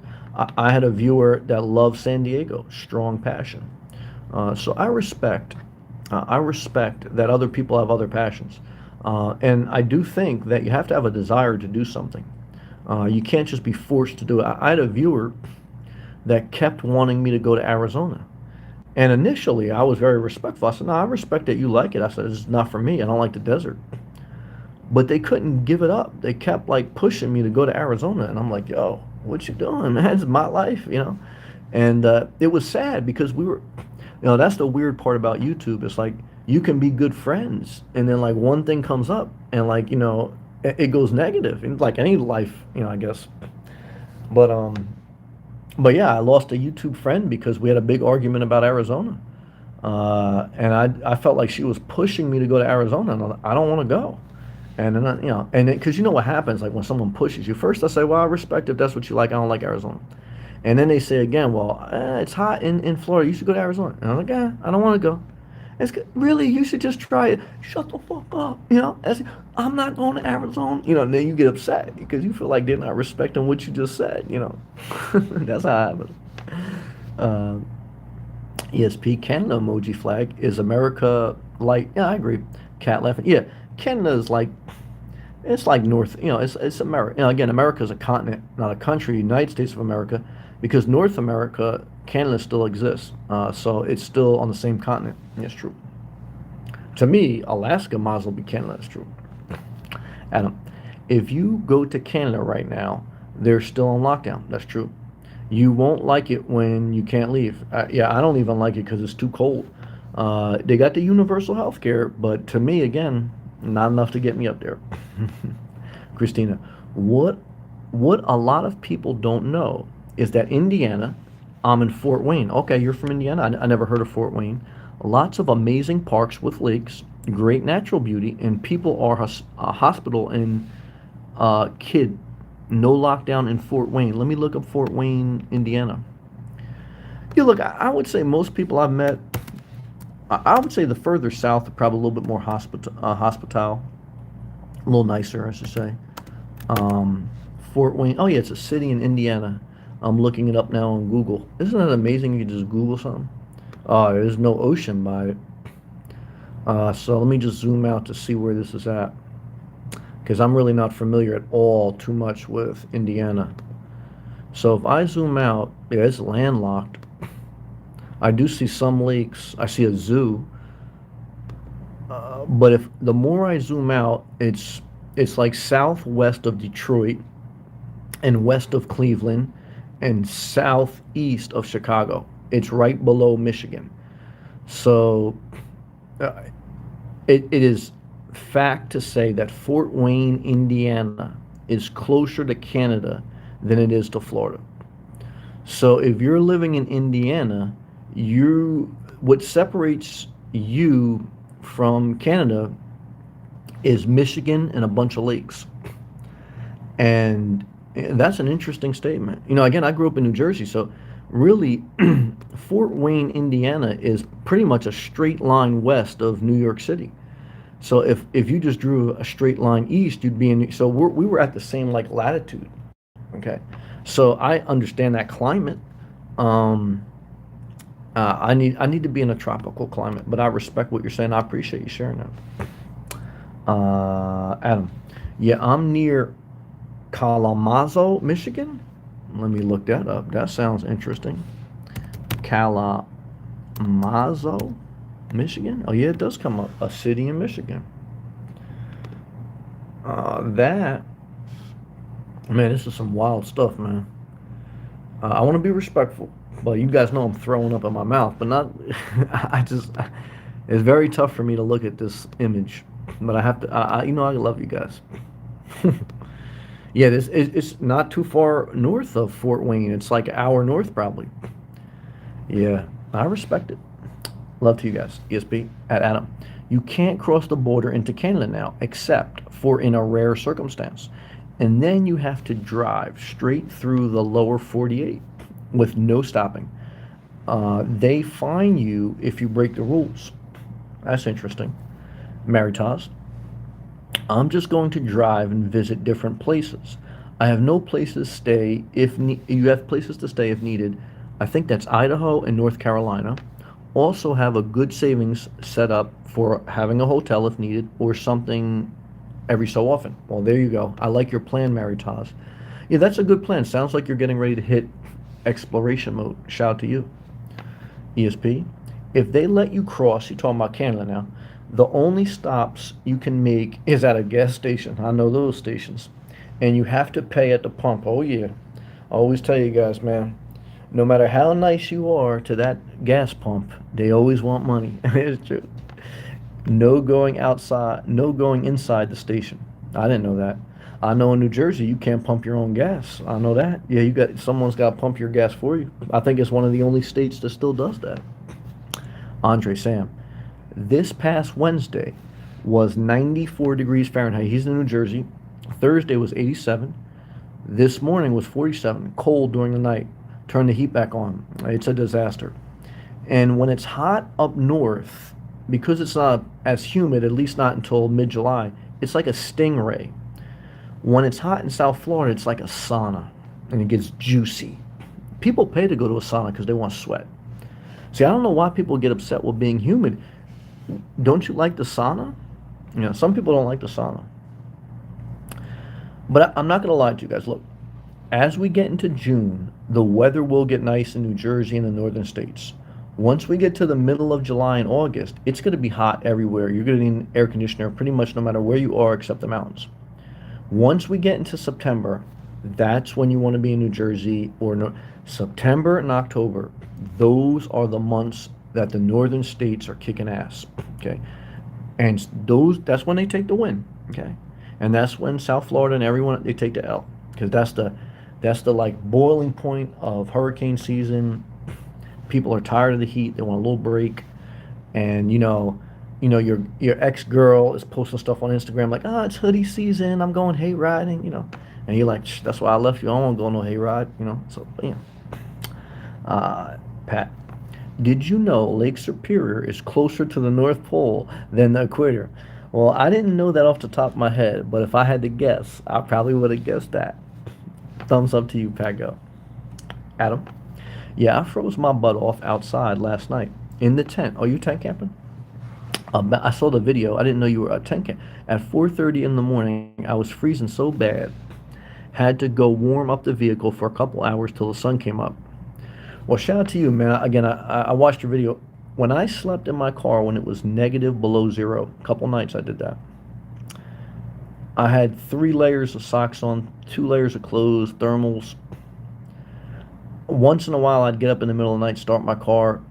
But when it's that cold, when it's single digits or negative below, your sleeping blanket helps, your sleeping bag that's rated. But it's very tough. You can do 30, 20 degrees Fahrenheit, even in the teens. The cold weather, if you're living in a caravan, doesn't get too bad unless it goes down to single digits or negative below. That is when there's not much you can do, but all those other things supplement. Christina, true. Paco, where you sleep, Adam, it's so damn cold. Adam, Paco, no, I wasn't sleeping too good. I forgot to bring a pad to put underneath my sleeping bag. My back is killing me today. Yeah, what I learned is that you need to have a mattress topper, 3 to 6 inch foam mattress topper, and that makes all the difference when camping or car living or van dwelling. So shout out to you, Christina. Kind word correction. ESP. You're right, Sam. Alaska is Canada. Yeah, with guns. Yeah, yeah. That's the Canada, I believe, very strict on things like that. But shout out to you, ESP. Shout out to everyone out there. Suitcase, my man. Wow, bro. I think for myself, I'm not mad at that. You're my entertainment and interaction. I don't worship you. There you go. Please know that I love you. I do things for a reason. I'm not mad at you. Get the whole story first, bro. Respect. I respect.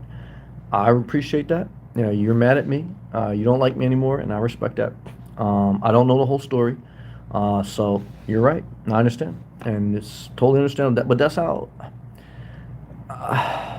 how internet relationships are tough. But I've had several interactions like that on YouTube, and I'm not saying you're wrong because you're kind of right. I don't know the whole story. I'm sharing general philosophy. But if I was on the other end of that, I would probably feel the same way towards you. So I can understand how you feel that way towards me. But I appreciate, obviously, like you say, at this point, there's a level of value that I give to you, or else you wouldn't be watching. However, I also respect that there may come a point where there's not, and you don't, I'm not helping you, I'm hurting you. And I respect that too. I don't want to hurt you. I don't want to hurt anyone. I understand that. Christina, Lakes, exactly. Paco, I go out of Indiana. You can do it, just leave. Yeah, you can leave anything. You can leave a state. You can leave a relationship. Remember in life, that you control your destiny. I agree, Maritas. I don't want to put down Cali. I just grew up here in the 60s and 70s. And it was so much nicer then. Now it's too many people and too expensive. It does have a temperature climate though, and it's pretty. Yeah, I mean, Cali, there's a lot. It's one of those states with Keith, $10 super chat. Thank you, brother. Throwing 10 ones to the stripper. That's all I am, really. In this closed chat, I won't forget it and appreciate. Well, I appreciate you also, man. Like I said, you've been very, very kind to me. Everyone has. I mean, I have to remember that, right? Like, people wouldn't watch it if you didn't give something to them. At the same time, like I say, I understand that most people who watch me have been through a similar life experience where either they're loners, they don't like a lot of people, or they're very strong-minded and they like what they like and they think how they think. And sometimes that clashes because we're similar, and I respect that. But Keith, what I can tell you is thank you, brother. I appreciate you. Keep pushing forward on your journey. Keep being yourself. And you do what you need to do. Put your energy into what you need to do for you, and keep showing up. Love to you, man. Thank you. And Mary Taja, to your point, Cali is one of these states that has a love-hate relationship. There's certain people that love it. There's certain people that hate it. And I would say the same thing about Florida. They both have different politics. One's conservative, one's liberal. But there's the same emotion that some people love these states and some people hate them. The truth is, there's good and bad people on both political spectrums. And sometimes I have to remind myself that because sometimes I get narrow perspective. Um, and that's the bad part as we become, that's the bad part about the loner life.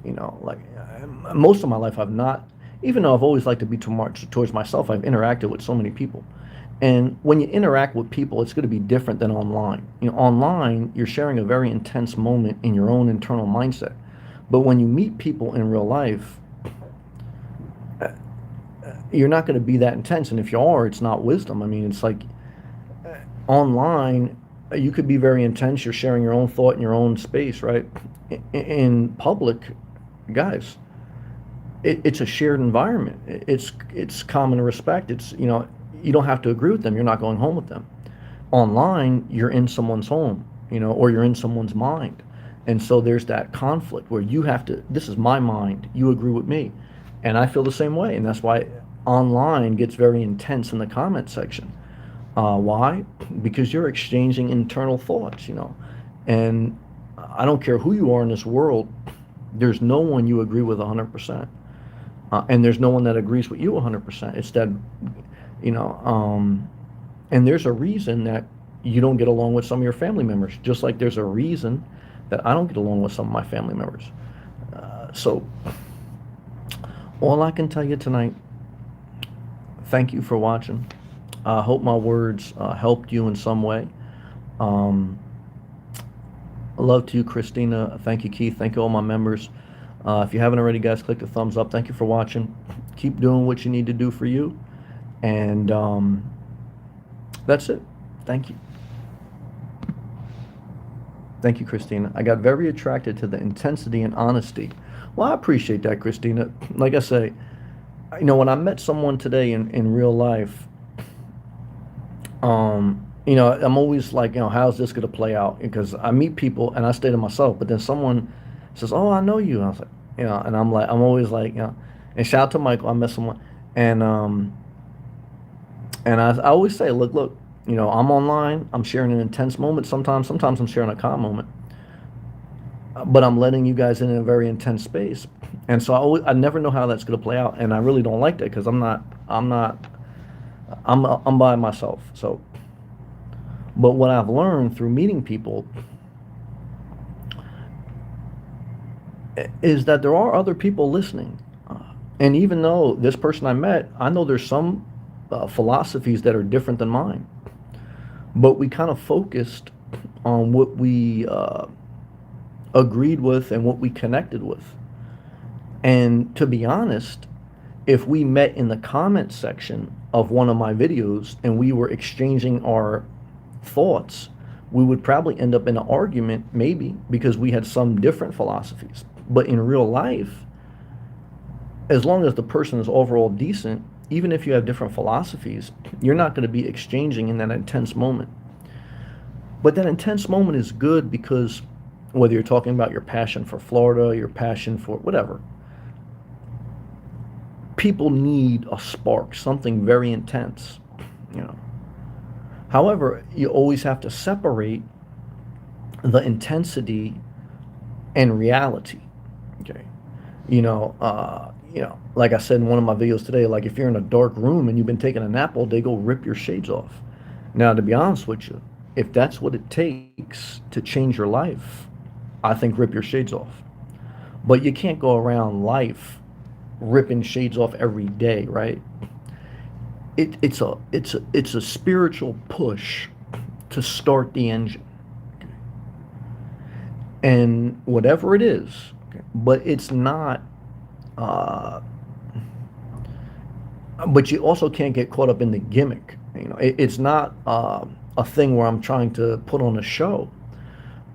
because you don't want to get caught in now you think you are this image. You become this, like, after Tupac did the movie Juice, a lot of people started looking at Tupac like that character he was portraying. Tupac went to a school for arts. Even though he grew up in bad environments, he was well trained, well educated in being an actor. Okay. And most of the people who know him testify that he wasn't a gangster, even though he had heart, he was a actor.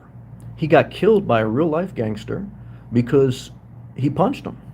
He crossed the line. He began to let his persona lead his real life. And the thug life became more than a musical group. It became a way of life. Even though he lived this life to a certain degree, he also was privileged outside this life. He was an elite. He was a millionaire. He had every opportunity. At a certain point, he did. Nas had an album said he's been richer longer than he's been poor. Okay. And so what we've learned is that if we don't grow and if we don't pull ourselves back from this persona online, which is tough, and I know, D, thank you for that gracious tip, D. D, thank you. I'm going to read the comments. Thank you, D. I just want to finish this thought. If we don't, and I have to be careful as too, and that's why I try to communicate to you guys. I'm giving snapshot moments of a mindset, but I hope that people are looking at the context of the videos and what I'm really saying. Most of it is self-care, basic principles. Most of it is about my own philosophy. It's not about gossip. It's not. Again, I got a little involved in the politics and stuff last year because it was major stuff. So I felt like, speak on it. I know I was just talking to Suitcase about that. Everyone has their own thing that they're fired up about. But even me, guys, you see my channel, even though I speak on things, I don't know, my channel is just me. Everyone has their own way to live life and their own channel, their own words. But as I'm evolving longer and longer on YouTube and a small little level of fame, and even though I don't want fame, I'm a loner. I wouldn't say fame's the right word, but just people are affected by your public sharing. That's the better way to describe what I'm doing. And sometimes I can't be conscious of that because I can't communicate an intense truth that I believe is helpful. At the same time, if I go intense too much, I bulldozer over a lot of the people that have some differences, but are still watching me for a reason that is inspiring them. And so where I'm at now in my public sharing platform is how do I still do both, or at least balance both, where I'm able to be intense without being conscious of the audience, while at the same time I'm able to be under self-control or without neglecting the audience. That's if you stay on a public platform, that's the tough part. D, thank you again. Hey Sam, I would not argue with you. I love listening to intelligent people. Well, I appreciate that very much. I appreciate the love, D. You've been very gracious. I appreciate you sharing your own journey in life on your ups and downs. And I appreciate that you're fighting, and I'm praying for you with your home purchase every day. Keep pushing forward. And thank you very much for all your love, D. Suitcase, I'm not mad at you, bro. I got love for you. I'm a man. Two men should be able to have an exchange without emotion. I'm not emotional, bro. Well, I understand. Sometimes I can be, and I do say that overall the videos I've seen on your channel are very positive. So like I say, I don't know the whole context of what you're sharing because, to be honest with you, I did not read the video, and I know that was been a talking point with Stephen A. Smith. But Stephen A. Smith, the guy is always caught in some type of gossip. That's how I feel about the guy. He's always caught in some type of drama. Kwame Brown, I don't know him other than when he played for the Wizards, if it's the same guy. But did I get caught in some drama? Yeah, 2 weeks ago I made a video cursing at some guy. So I'm not above what I'm telling you. And I understand sometimes you got to address things. I addressed things last year some political things. So Again, in fairness to you, overall, what I've seen on your videos is positivity. So I don't know what you're talking about with the Kwame Brown, Stephen A. Smith scene. So just a general word, even that I gotta take myself sometimes, is don't get caught in the woods. And sometimes I get caught in the woods where I'm speaking to people who are not speaking to me, or if they're speaking to me, it's of nothing of value. But I do agree that you have to address it, you have to get it off your chest, or you have to share what you believe is helpful to share. So, and then that's the beautiful part about YouTube or whatever, is that you share what you want. You know, no one has to answer to me, and I don't want anyone to answer to me. I don't want to control anyone. I want everyone to do them. Um, so, um, but yeah, I just saw that on the feed, and I was just thinking about it when I seen it, because I seen a couple video too. It's like, something about white folks, and I don't know, man. So I didn't, to me, I got a negative vibe off that too, because it's like, I don't know, man. To me, I would get the same negative vibe if I saw Adam do something about black folks. It's like, to me, but it's like, that's, you're speaking your truth from your perspective. So, like I say, I grew up, most of my friends were black or minorities. Certainly have white friends. And I certainly know behind both ethnicities, everyone talks about everyone. But even when they talk about them, doesn't mean it's negative. It's just like some people say, oh, that black guy, that white guy, and it's not negative. That's how they describe it. So it's hard for me to say who really feels what, because I've seen both sides of the coin, and I'm only speaking from my perspective. I can't speak from your perspective. I can't speak your truth. You're you, and that's why you have your channel. But I'm just sharing that, I don't know. I'm just sharing like my perspective on my channel.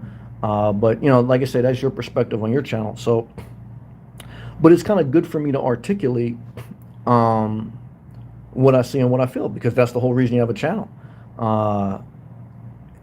So, and that's why sometimes I catch myself watching other people's channel, and I say I can't watch other people's channel, because then my mind, I don't know, it's a double-edged sword, because if I don't watch other people's channel, I don't think outside of my own perspective. But at the same time, like, when you have your own channel, when you're communicating something, if you're too conscious of other people's thought patterns, then you can't speak your own thought pattern. But there's that balance there that I'm still struggling with, that and I need to give people space, and people, and vice versa, people and give me space, and that's kind of, I think that's where society is. Where when with the social media experiment, I saw friends that I grew up with that initially, when we all joined these social media platforms, first it was MySpace, then Facebook, etc. Everyone was like, still like, again, when you're friends in real life, everyone has their little gossip sessions, but you're never connected to someone's mind streaming 24 hours, and you don't have videos of them documented. Because when I grew up, we had some like VHS, like camcorder action, but mostly you just have pictures. You know what I mean? Because I grew up in the era of beepers. People didn't have like cell phone recorders and stuff. So you always knew you had a couple snake, but you never knew everyone's thoughts all the time. When social media came, then you knew everyone's thoughts about everything: politics, sex, religion. And what I saw was people you grew up with, including me. I'm sure people looked at me. People you grew up with, like, now everyone, you're reading their most intimate thoughts, and you're like, oh shit, I didn't know this person felt like that. And really, they really didn't feel any way different than what you knew. But when you're connected to someone at a very intimate level, it's very different than a common friendship before technology, before social media.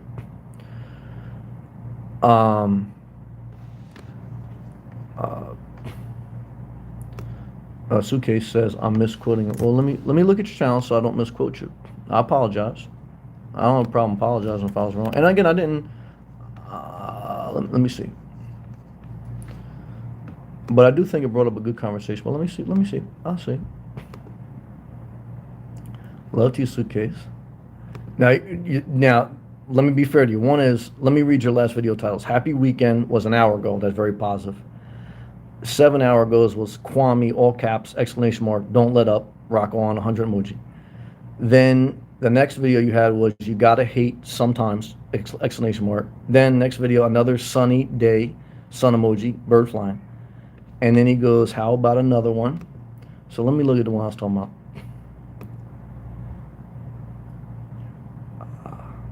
Black folks, it's so simple. So maybe I misquote you. Was that the one I was talking about? Black folks, it's so simple. I may have been misquoting you. That's a fair point. I stand corrected. Yeah, I stand corrected. A little road trip. Ghetto ass on nice inch.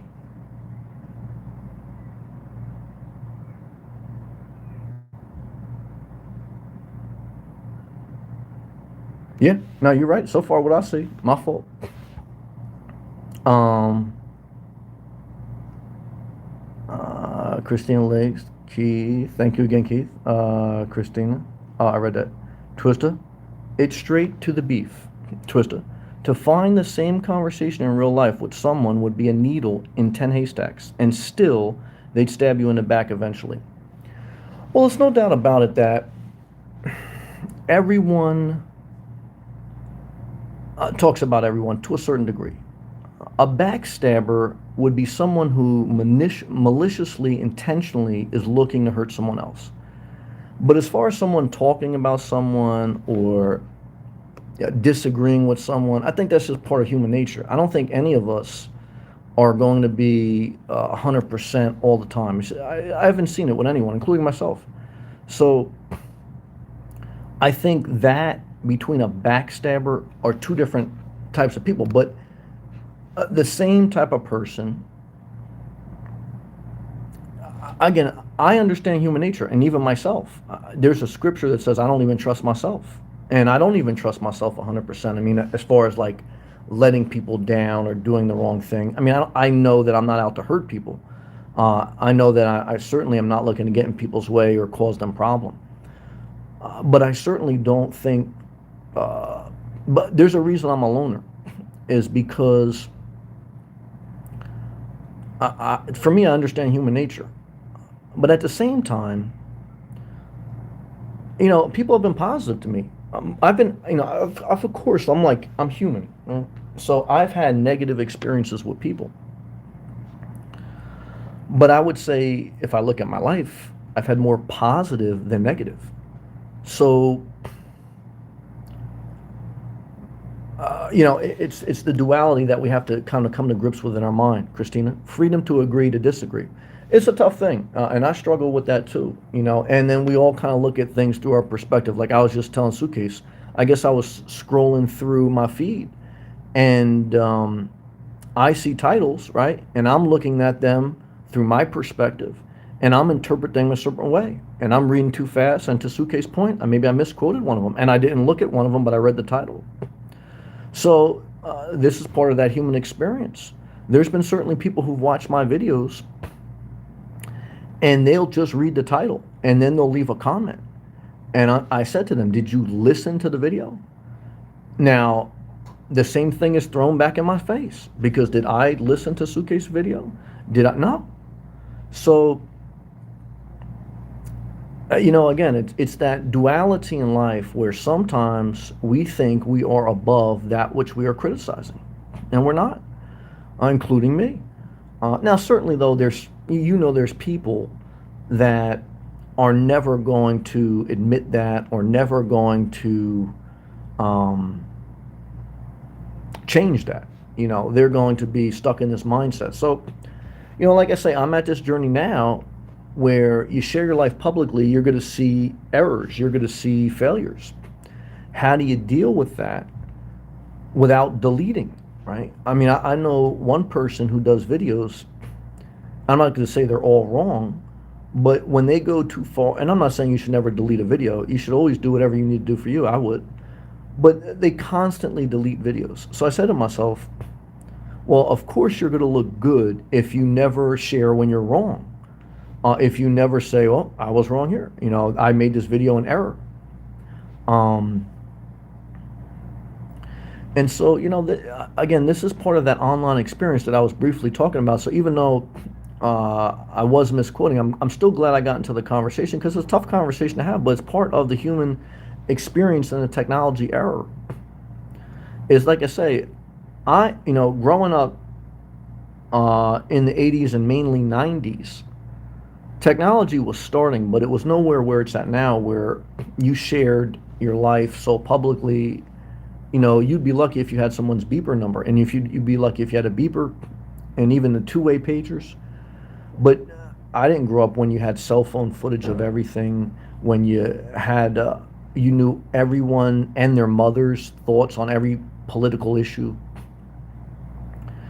So I think humans now, while technology is still a win more than a loss, the struggle now with humanity is we need to keep technology because it makes life better, not worse. But the tough part about it is it can be this very divisive platform where how do you process information, not just through your perspective, not just through lashing out, but also while engaging? Because even me, right, I block a lot of people.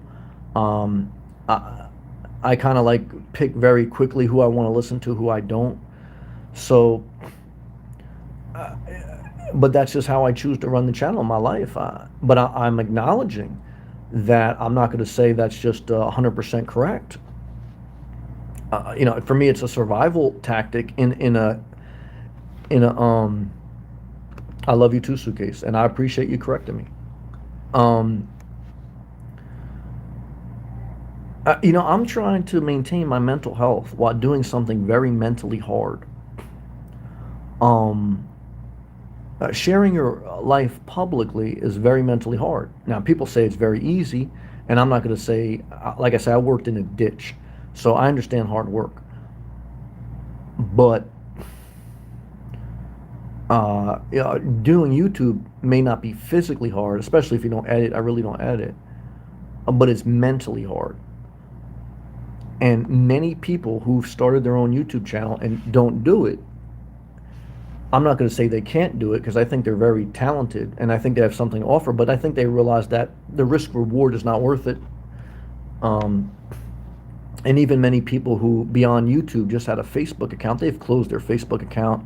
I'm sure they had some political disagreements with their family, or someone commented on their personal life, or, you know, this is what social media is at this point. It's still a good thing. But I think all of us, including me, are still trying to figure out how do we use it for the good parts, which I learned a lot about the housing hacks from social media. But also, there's been some bad parts. Sometimes you feel like, just like a church, you get led astray. Just like someone you look up to. You looked up to me and I let you down. Some of my trolls are those people. I'm their Daryl Strawberry. They watched me every day and I walked right past them. I didn't read their comment, or I didn't respond, or I blocked them, or they're not in the chat. They don't want to be a member. So this is the dynamic of what life is. But again, like I don't begrudge Daryl Strawberry for being a paid professional. He worked hard to get there. He had the talent. And I even I remember my father was mad that Daryl Strawberry didn't talk to us. I said, nah, I understand. I was a little disappointed. I mean, I learned a great lesson. But I didn't feel entitled to have my thing signed. Some people feel entitled to be part of your channel no matter what. I'm sorry they feel that way. I'm not going to say, that's their right to feel that way. Some people are going to feel they're entitled to be in your personal life. They let you borrow money. Now they're entitled to be in your life. Again, my father did that to me. And even me, I remember, I did a side job for a girl I knew, and she was cute. And I said, you don't owe me nothing, but you owe me a cup of coffee. Even that was wrong, So I look at my own life, and I can see areas of improvement. Okay. And if you can't do that, I mean, you're not looking at your own life. But certainly you don't need to improve everything. You don't need to please everyone. I'm also not looking at my life and saying, oh, I got to do a major renovation. Now, if someone thinks I need to do a major renovation, I'm not going to say but they should be moving on. I mean, You know, you don't stay in a house you don't want to live. You don't stay on a channel you don't want to listen to. Let's go back to live comments. Thank you again, D. Uh, Adam. Well, I have to travel tomorrow 3 hours, 3.5 hours to go visit my oldest brother. Then I'm going to see my son tomorrow. God bless you, man. I have to get going, guys and gals. Nice chatting with you. Adam, it was great. Like I said, you're very positive. I appreciate all your love, man. D, thank you again, D. Hey, Sam. I would not argue with you. I love listening to intelligent people. I appreciate that. And I'm human. I'm sure I say some things that are incorrect. Thank you.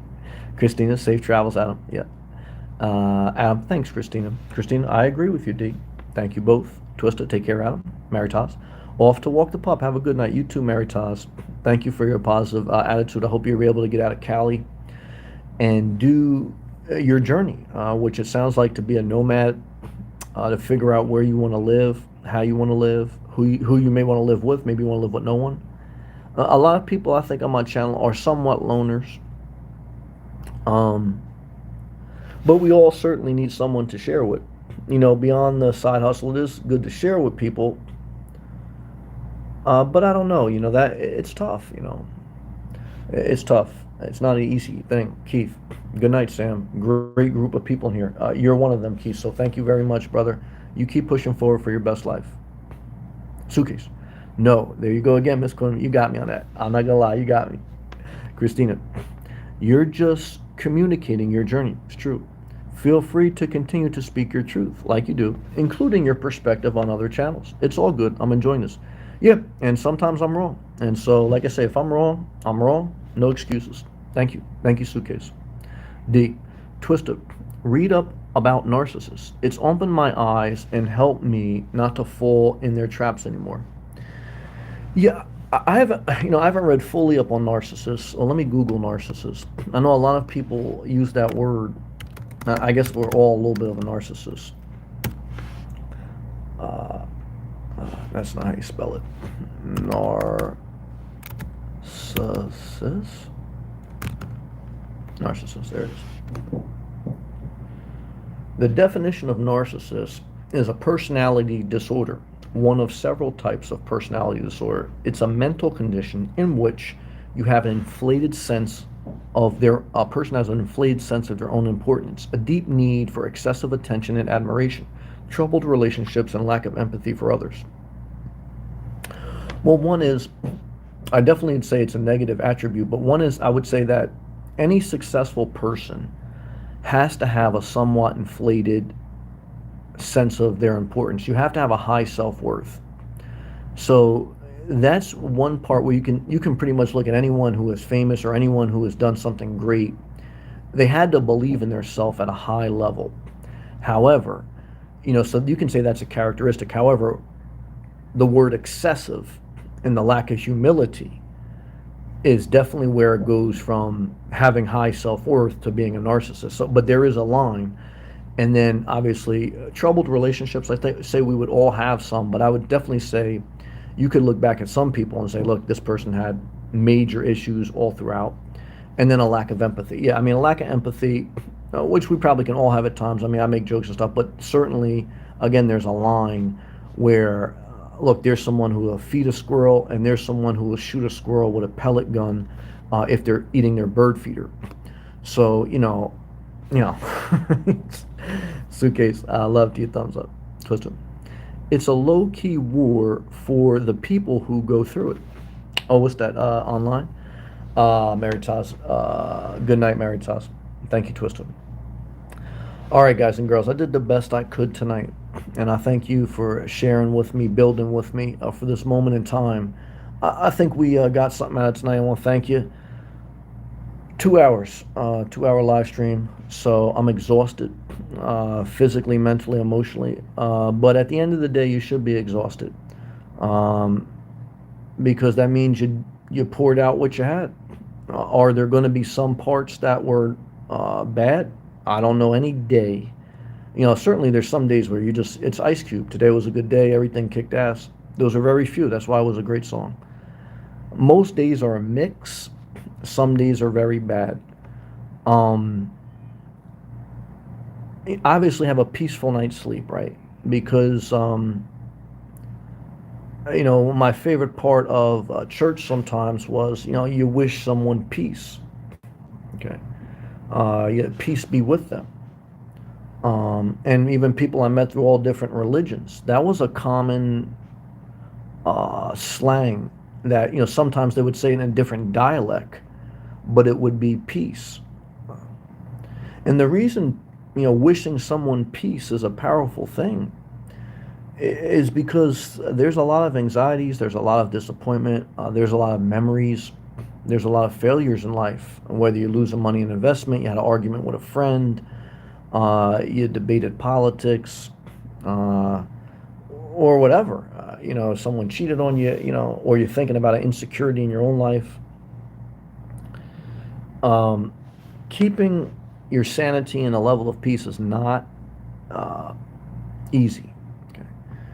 And again, this is why many people online are behind the scenes, because I think for you to be in front of the scenes, you have to not just have a strong mindset, but I mean,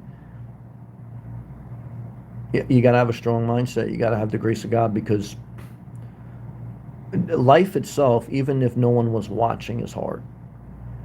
Um, and because you can make mistakes in the closet, you know, you could be trapped in the closet. I remember when I was obese and I lost weight, and I was like, man, I think I'm gonna put all that weight back on, like obese style. Well, I didn't really think I put all of it back on, but I did have a fantasy about being a recluse in Florida. And at least if I decided to put a lot of weight back on, or if I failed or something happened, no one would see me. No one would see my wrongs. I mean, that's the value of a private life. When you fail, it's behind the scenes, and certainly I'm sure that people know. But But when you're sharing your life with others, part of what they get to see is not just the glory, but the agony. You can't tell me watching Keeping Up with Kardashians, some people didn't watch just for the disaster. You can't tell me when you watched a Mike Tyson fight, you didn't watch just to see his athleticism. You've seen how bad he can hurt the other guy. Something in the human experience is, even though if we're positive people, we somehow like to see the struggles of others so that we can kind of feel encouraged ourselves, because we all fail. So, I don't know. I also had a friend that used to say, she used to always thank people for being willing to share their life. And I didn't understand. She was very compassionate too. I give her a lot of credit, man. She's a smart girl. She's, a smart girl. As you get older, wisdom is a little bit less impressive. Compassion is definitely impressive, because no matter how wise you are, you don't think of everything. It's impossible. Um, However, it's true. Like, look, if you're just too nice, you do get too taken advantage of. You gotta have some intelligence. There's that balance, But love covers a multitude of sin, you know. At the very end of your life, you can't. That's what you reflect on, is the love, because you gotta remember all the times you failed and you sinned and you messed up, and it's that love that covers that multitude of sin, that grace. So it's said that that is the greatest gift, and that is not an easy gift, because people who love, even if they share their life privately, it's like sharing their life, because when you love, you allow, again, you can't allow abuse. No, there's no excuse, because it's just unhealthy, not because it's a judgment, it's just unhealthy. But I say to myself, people that are loving, it's an amazing thing to see. I would say overall I'm loving. Overall, I could get pissed too. But overall, that's why I want to be a loner, because I don't want to bother anyone. I don't want to be bothered. Now, the YouTube is the dynamic of, you can't have a YouTube channel and not be bothered. You can choose some of your battles. Um, but it's not like I'm just sitting in the corner of a park, you know. So that's the dynamic. That's what makes it interesting to watch.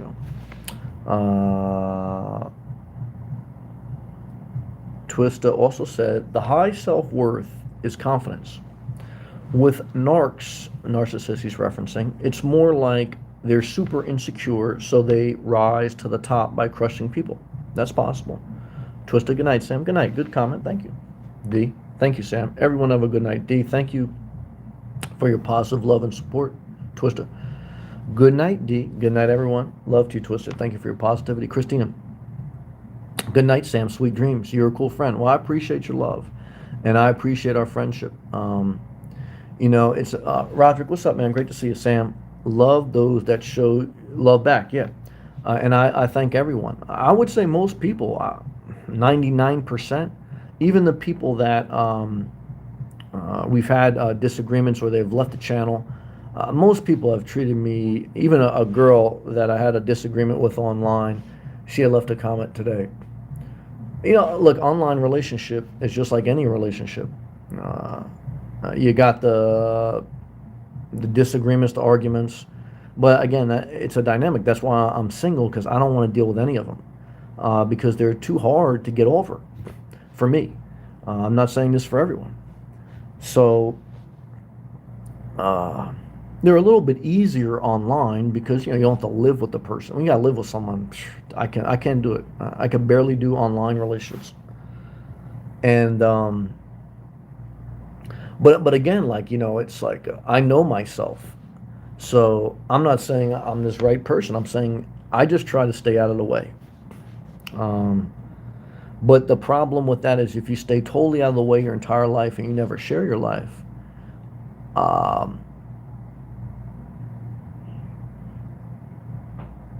you're just out of the way, and that's it. Now, is that a way to live life? I don't know, man. It's getting late. I don't think we have everything figured out. ESP, good night. Roderick, peace, Wu-Tang. Yeah, I agree. That's a good one to take us out. Now, don't forget the Wu-Tang Clan. They had major disagreements, and they broke up for a while. And they had fights. And, I mean, I think they eventually got back together, and they're all kind of still family. But if you look at any group, any genre of music, any background of life, you look at any family, you look at any group, they've all broken up. Now, didn't the Beatles break up?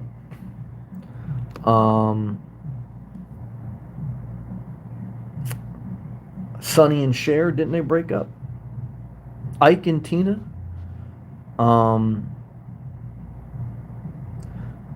Very tough, to stay with someone a long time. Keep it up, Ray.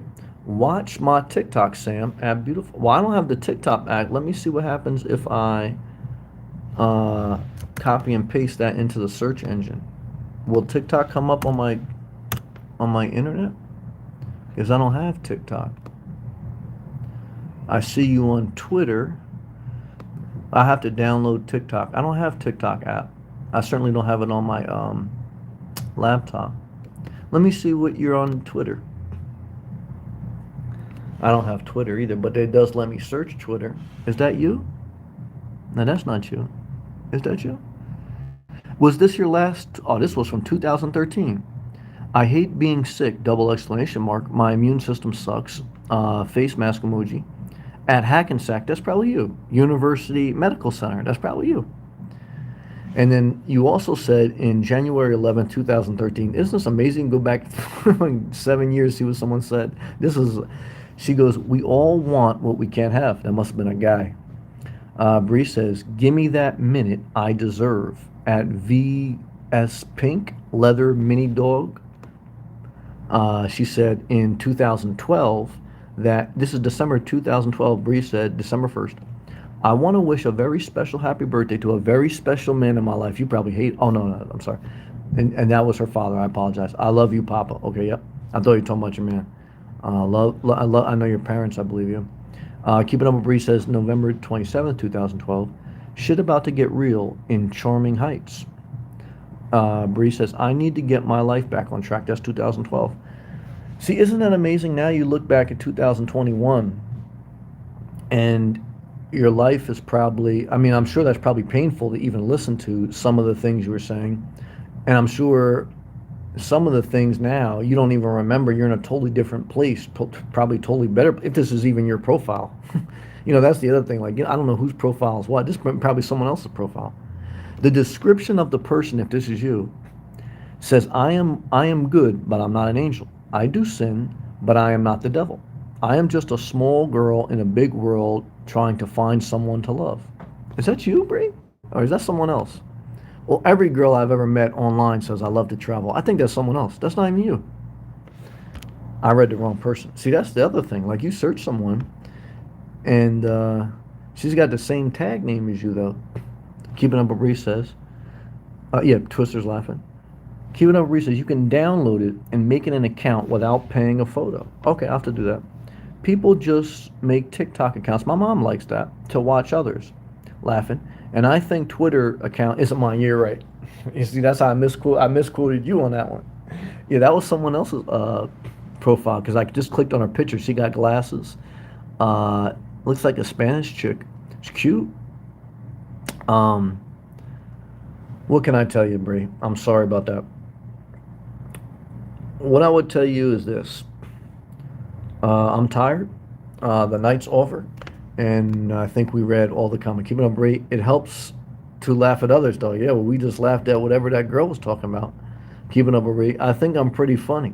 You're cracking me up. I gotta download TikTok. My mom has it. I don't have it. All right, guys. I'm done. I'm tired. Keep it up, Brie. Love to you, emoji. God bless you.